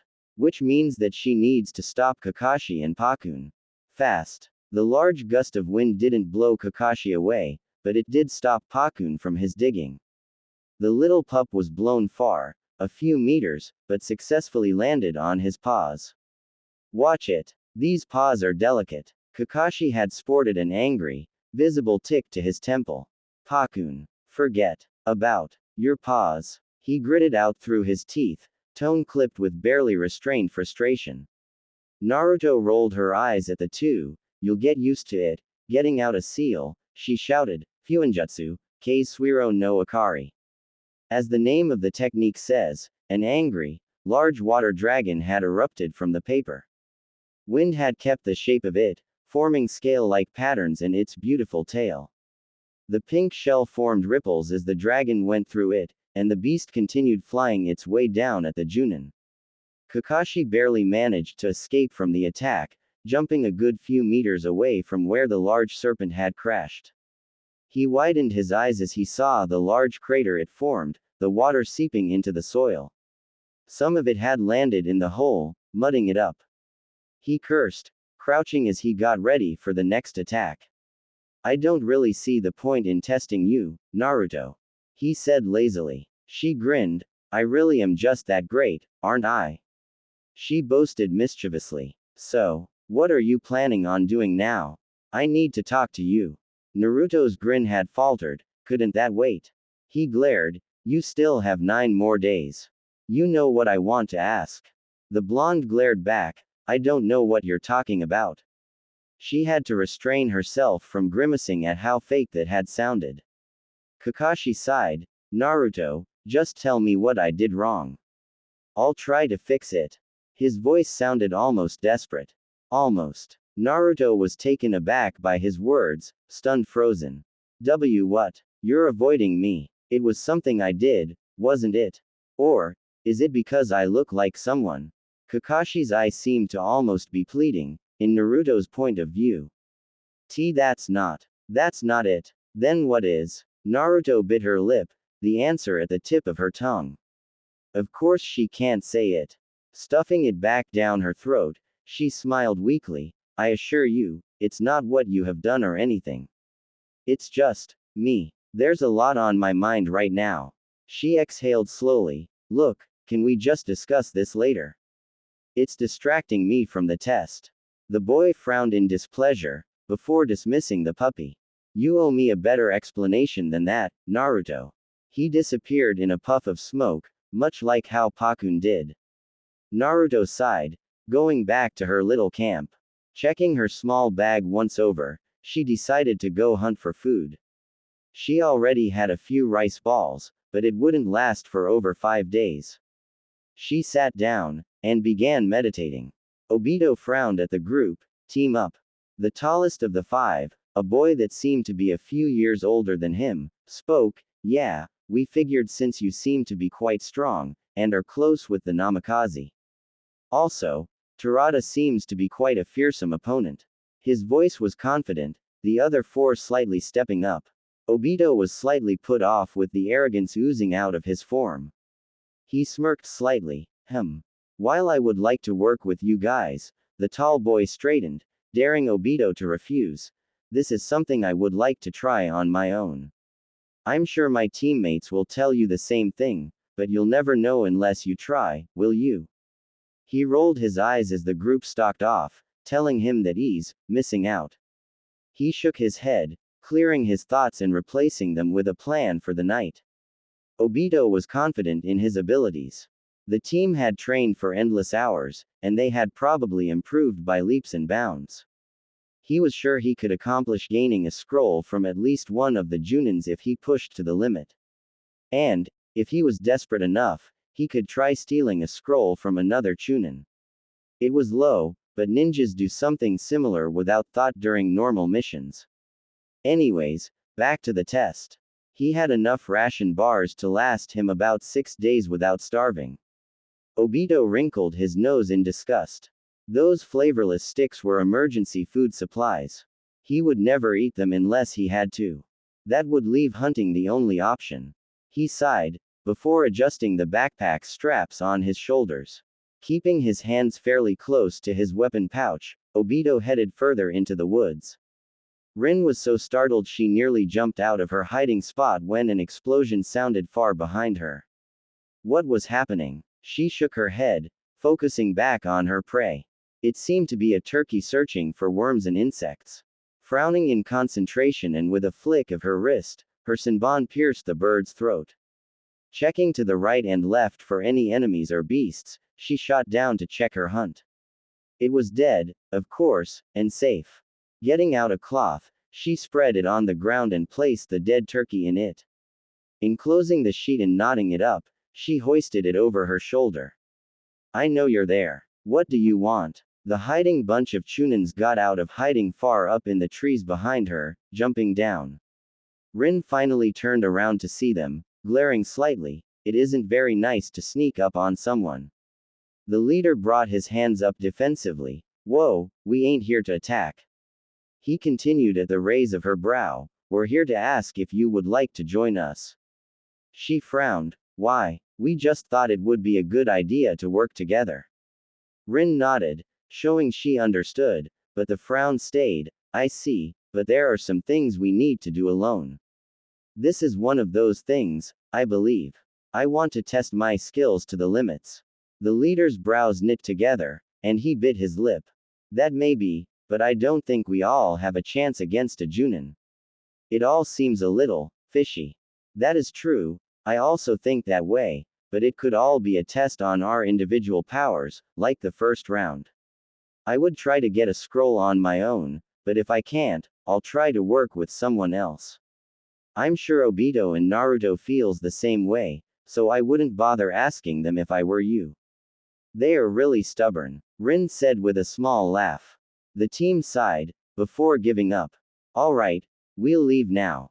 If you need anything, the brunette smiled, I'll ask, thank you. Naruto weaved through the forest, feeling the presence of the various animals in it. She felt Rin's chakra up ahead, along with 5 others. Heading towards them, she listened in on their conversation. I'm sure Obito and Naruto feels the same way, so I wouldn't bother asking them, if I were you.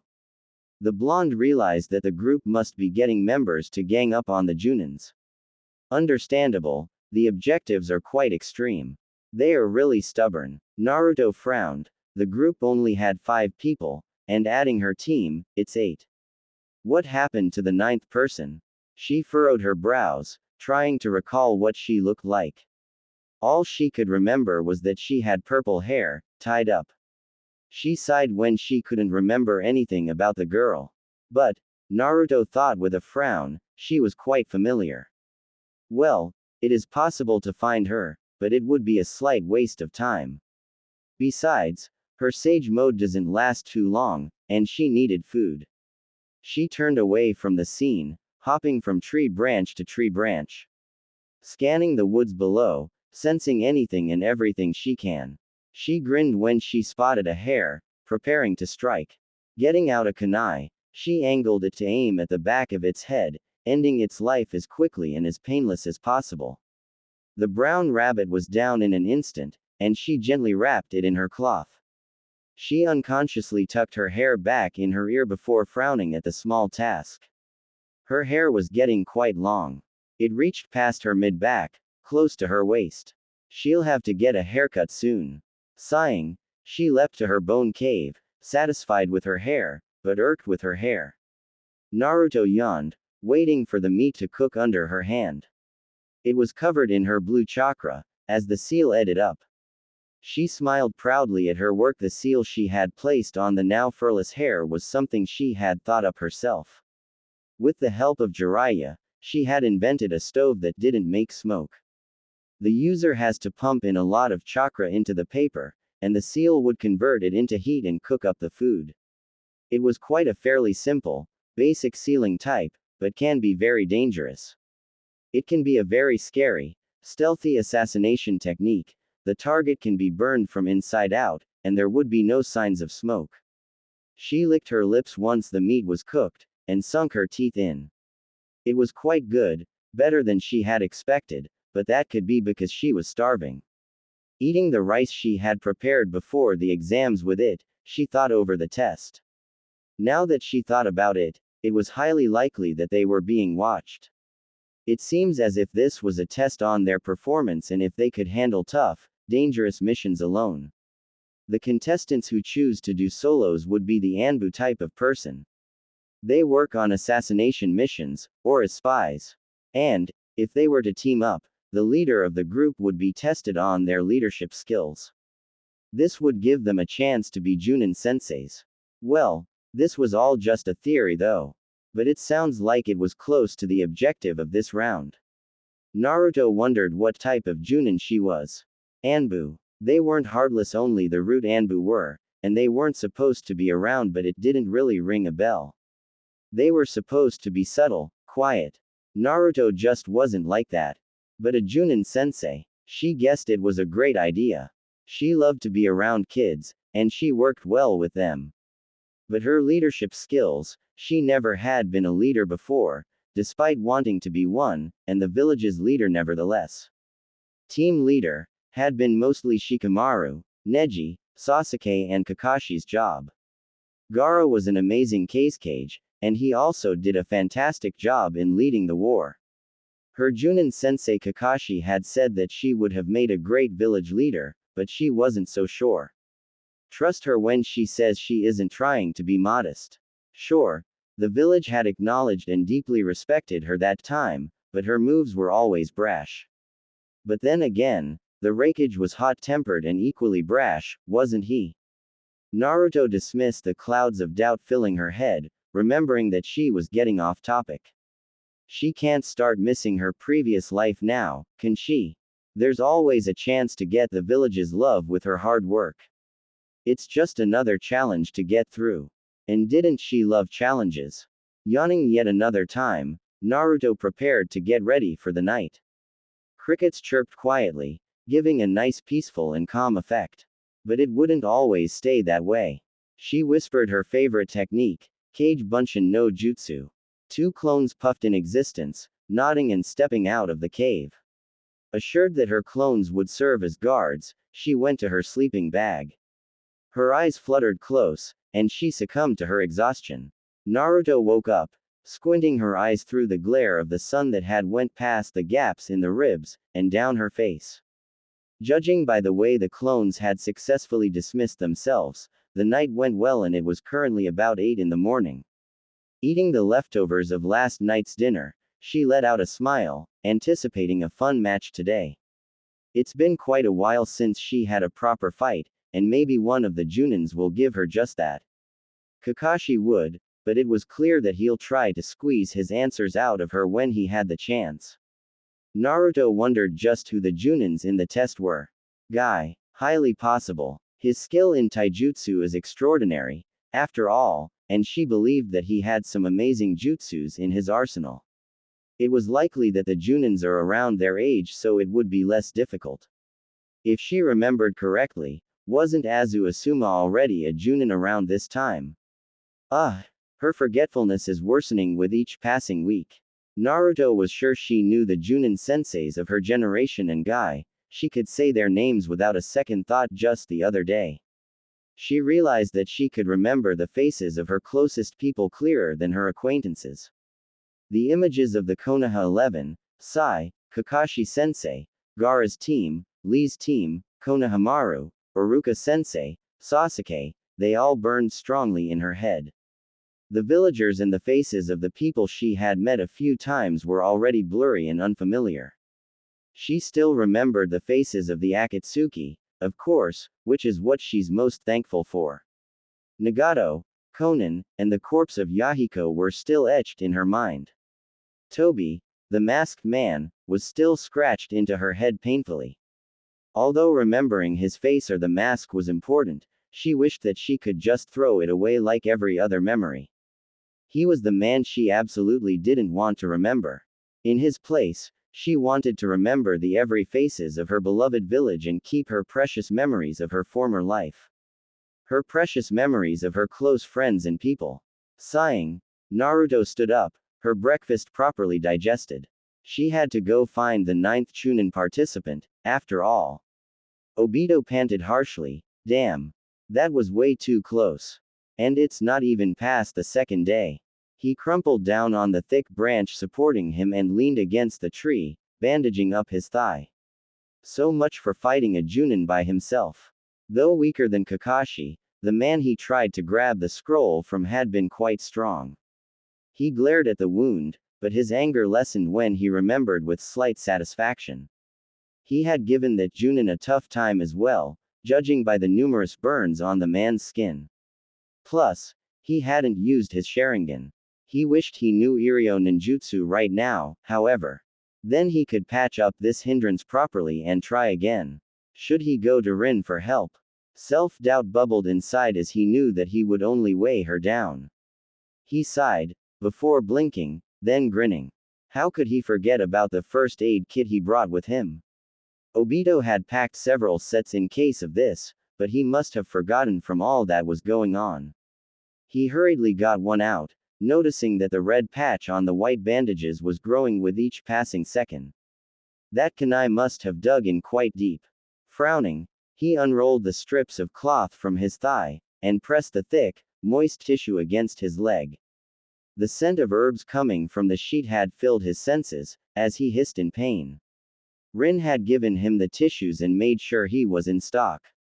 It was supposed to speed up the healing process.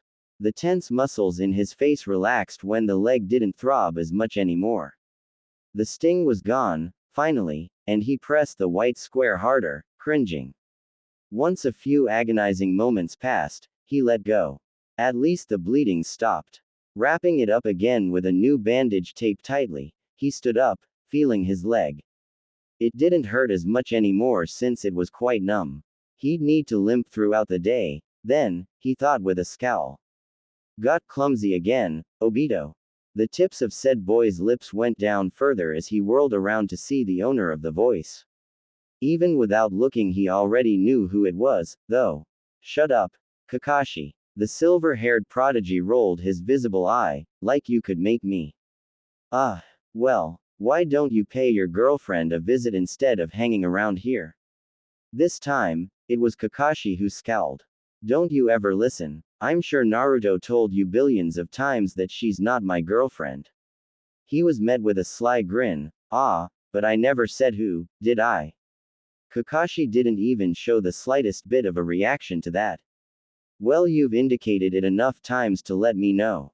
And as for your question, she's trying to avoid me. Not that it bothers me much. Obito scoffed rather loudly, much to the Hataki's annoyance. You know, your tone tells an entirely different story. Kakashi didn't bother retorting to that, and pointedly ignored the comment. It feels nice to know that I don't have another fangirl on my trail. Naruto never was a fangirl. Neither was Rin. Okay, maybe she was a little, but she isn't anymore. Yeah, Rin's head's over heels over you, after all. Don't see why, though. Obito blushed as red as a tomato. She doesn't like me that way. He seemed to sulk. She just thinks of me as a good friend. Yeah, a good friend. Kakashi snorted. Well, it's the same with Naruto. I would have doubted she's even into guys, had I not known about Sasuke. The Uchiha caught onto the bitterness. Jealous, are we? He was nearly taken aback when Kakashi merely turned his head away. Just admit it. You like her. This isn't something to talk about now. You should focus on the exams if you have time to make up assumptions. Ha, you should be more honest, come on. Don't give me that look. You're loosening up your control over your emotions, Hatake Kakashi. Even I can tell you have feelings, romantic feelings for her. Even if I did, it would be pointless. Obito flapped his arms up in the air, venting his frustration. Why? This time, Kakashi's voice was sharp. You know why. Obito was sure he didn't hear such a bitter tone from him before, which says something. The orange goggles didn't lessen the seriousness he now held in his eyes. You'll never know if you don't try, Kakashi. His only answer was a scoff, but Obito continued anyway. You know, someday, someone else would try and claim her. I've seen many guys looking at her already. Imagine when she gets older. We're soon 14, Kakashi, and I bet she'll start looking for a partner. Kakashi didn't say anything. I know she'll want someone like that in her life.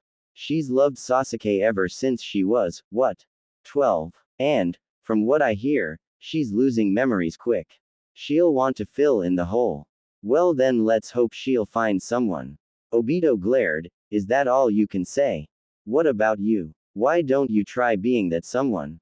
The Uchiha didn't care if his teammate wasn't listening at this point, there might even be the slightest chance that she likes you back. Don't you think it's worth a try for s sake? Not wanting to hear any further, the Hitaki flashed away. The purple-haired girl. Naruto felt that she was very familiar, which should mean that they had met a number of times in the future. Maybe a short-term sensei. Purple, spiky hair tied up at the back. Who was it? Naruto let a small frown mar her face as she hopped from branch to branch at a rapidly high speed. She couldn't waste time on finding this one person, and yet it tugged at the back of her mind. Why? She cursed under her breath, knowing that she wasn't going to find her so easily. Drawing her fingers together, she called out loud. Kage Bunshin no Jutsu. 10 clones puffed into existence, before going off in different directions without a single word. After hours of endless searching until she finally decided to use Sage Mode, one of her clones had found their target. The memories the clone had brought showed her where she needed to go, but the clone wasn't close enough to see the face. But now she was. It slapped her hard, when she realized just who it was. Of course, there was only one person she knew with such a hairstyle and color. Anko. Mitarashi Anko. The Chunin proctor for the survival exams, who had been so bloodthirsty. But the woman was also one of the few who understood her. One of the few who knew the pain and loneliness of isolation from their own home. Plus, she needed to prevent Anko from receiving the cursed seal. There wasn't a mark on her throat, when she managed to get a peek. What are you doing here? Naruto brought her eyes from the girl's neck to the light brown eyes glinting dangerously at her. Oh, just curious. Since you weren't part of the team, like Obito, Rin and I. It was obvious Anko doubted her, judging by the skeptic glare. Coming all this way to find me? I find that hard to believe. Or are you just stupid? Females are meant to be curious creatures. Curious, I admit, you're strong, but if you're this dumb, I don't think that accounts for it. Naruto frowned. Huh, it's been a while since someone's tried to insult me before. You're Mitarashi Anko, right? Yeah, so what? Wanna fight? Anko sneered. I don't have a scroll on me. I wasn't here for a scroll, but it would have been nice if you had one. Just wanted to see how strong you are. It wasn't technically a lie, since she really wanted to see how much skills the future woman had now. Orochimaru's pupil, correct. Stalker. Much. But yeah, I'm his student. Got a ing problem. It was clear that Anko's getting irritated with the questions. No problems. Just wanted to make sure. Naruto brought her index finger to her chin, as if contemplating a thought. But now that I've talked to you, I think I want to get to know you better. You know, friends. She knew Anko was startled at her words, and the suspicious tone in the purple-headed kunoichi was expected. Don't make me laugh. Friends. I'd rather drop dead. Then why don't you? If you can't do that, then be friends with me. Naruto smirked. She was about to say more, before flickering her eyes to the left. She threw a kunai to the leaves of the tree that hid the ninja. Quit hiding. It's annoying me. Well, isn't this a cruddy time for her to return back to normal? She didn't show the small exhaustion she felt as an aftereffect of the Sage Mode. It would wear off soon anyways. It was a Junin she has never seen before, but he looked vaguely familiar. She must have seen him around the streets or something. She turned to see Anko raise a brow at him. Genma, what are you doing here? The Senbon between his teeth stayed as he spoke. I'm not a Junin, but I'm still close to one. Elite Junin, remember? Naruto blinked. She scanned the boy's appearance, before coming to a conclusion that he was the same age as her. He had brown hair, that was covered with a bandana that served as a Hittite. Just where has she seen him before? He noticed her staring, and bowed his head. Shiranui Genma. You. Namikaze Naruto. She finally managed to stop her habit of using her other surname. He nodded in acknowledgement, before frowning as he rubbed the back of his neck. Well, 2 against 1 isn't really fair. Anko scoffed. Since when was life fair? And who said I was teaming with her? Naruto rolled her eyes. If life's unfair for everyone, then doesn't that make it fair? You don't have to team with me if you don't want to, but I want a scroll. I'm sure you do too. You got someone you want to prove to, don't you? Naruto crossed the 2 fingers of both her hands together. Kage Bunshin. Genma whistled. You sure have a lot of chakra to summon that many. 5 clones were by her side, as Naruto her head to the side and smirked. That many? You haven't even seen a cent of it, honey. Anko frowned, before bringing an arm up. As much as I hate to admit it, you're right. I'll work with you. But who'll get the scroll? How about we fight him first, and then talk? Just who is that guy? Naruto asked incredulously, furiously blocking the flurry of needles with her kunai. She caught the senbons and put them in her own pouch, much to Genma's annoyance. Anko replied for her, evading the medical weapons. Shiranui Genma, Tokubetsu Junin. Age is 14, soon 15. Future candidate for Hokage's personal guards. Now that the blonde thought about it, she might have seen him in the future a couple of times, but not as much as to be able to remember him clearly. Wasn't he also a proctor in the Chunin exams? She also very vaguely remembers seeing him in the Fourth War. Her eyebrows knit together as she tried to think harder, whilst evading the numerous amounts of senbons. Didn't he run out of stock yet? She scowled when he got out a scroll from one of the pockets in his green Konoha vest. Ah, that explains it. She thought, her scowl deepening when he had popped the batch of needles to existence. As if she'll let him have his way. Futon. Repusho. The big gale of wind caused Genma's use of the needles to backfire, and it made its way to the bandana boy. Genma cursed as he jumped out of the way from the senbons, but was knocked a few feet off the ground. Judging by the elite Junin's performance, Naruto guessed that he was low on chakra now. Anko seems to notice as well, grinning madly as she boasted, had enough. The blonde rolled her eyes. She was the one who did most of the work, after all. Genma sighed. Yeah. He nodded once to Naruto, much to Anko's frustration, and body flickered away. The Jinchuriki turned to her new comrade when Anko's words were now pointedly directed at her. You were skilled in fighting, I guess. Well, that was as close as Anko could get in trying to be friends, Naruto figured dryly. In the end, Naruto and Anko decided to work together, Anko claiming that she only joined her because she wouldn't quit bugging her if she didn't. And since it was getting dark, the two decided to go back to Naruto's camp. Naruto was already poking her head inside the ribs before she remembered that Anko can't get in. Once she got that sorted, the blonde formed 2 clones, and pointed to one of them, you go get firewood, while you, this time pointed to the other, hunt for food.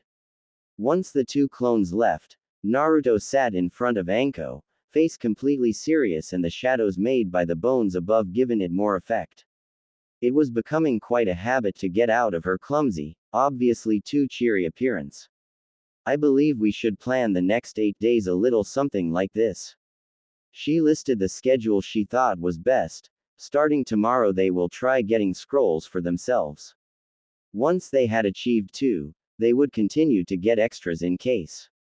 The following days afterwards would be relaxing, but also staying on guard. Naruto was confident that the both of them would win. I see, so that's what she was planning. Jiraiya smirked. You sure you don't want her to stay? The blonde man blinked in surprise, before shaking his head lightly. Well, I do, but I know that she'll be safe under your care anyways. I just don't see how she claims to not have mastered the seals yet. I've seen her performance with them, and I'd say that she might be getting close to my skills.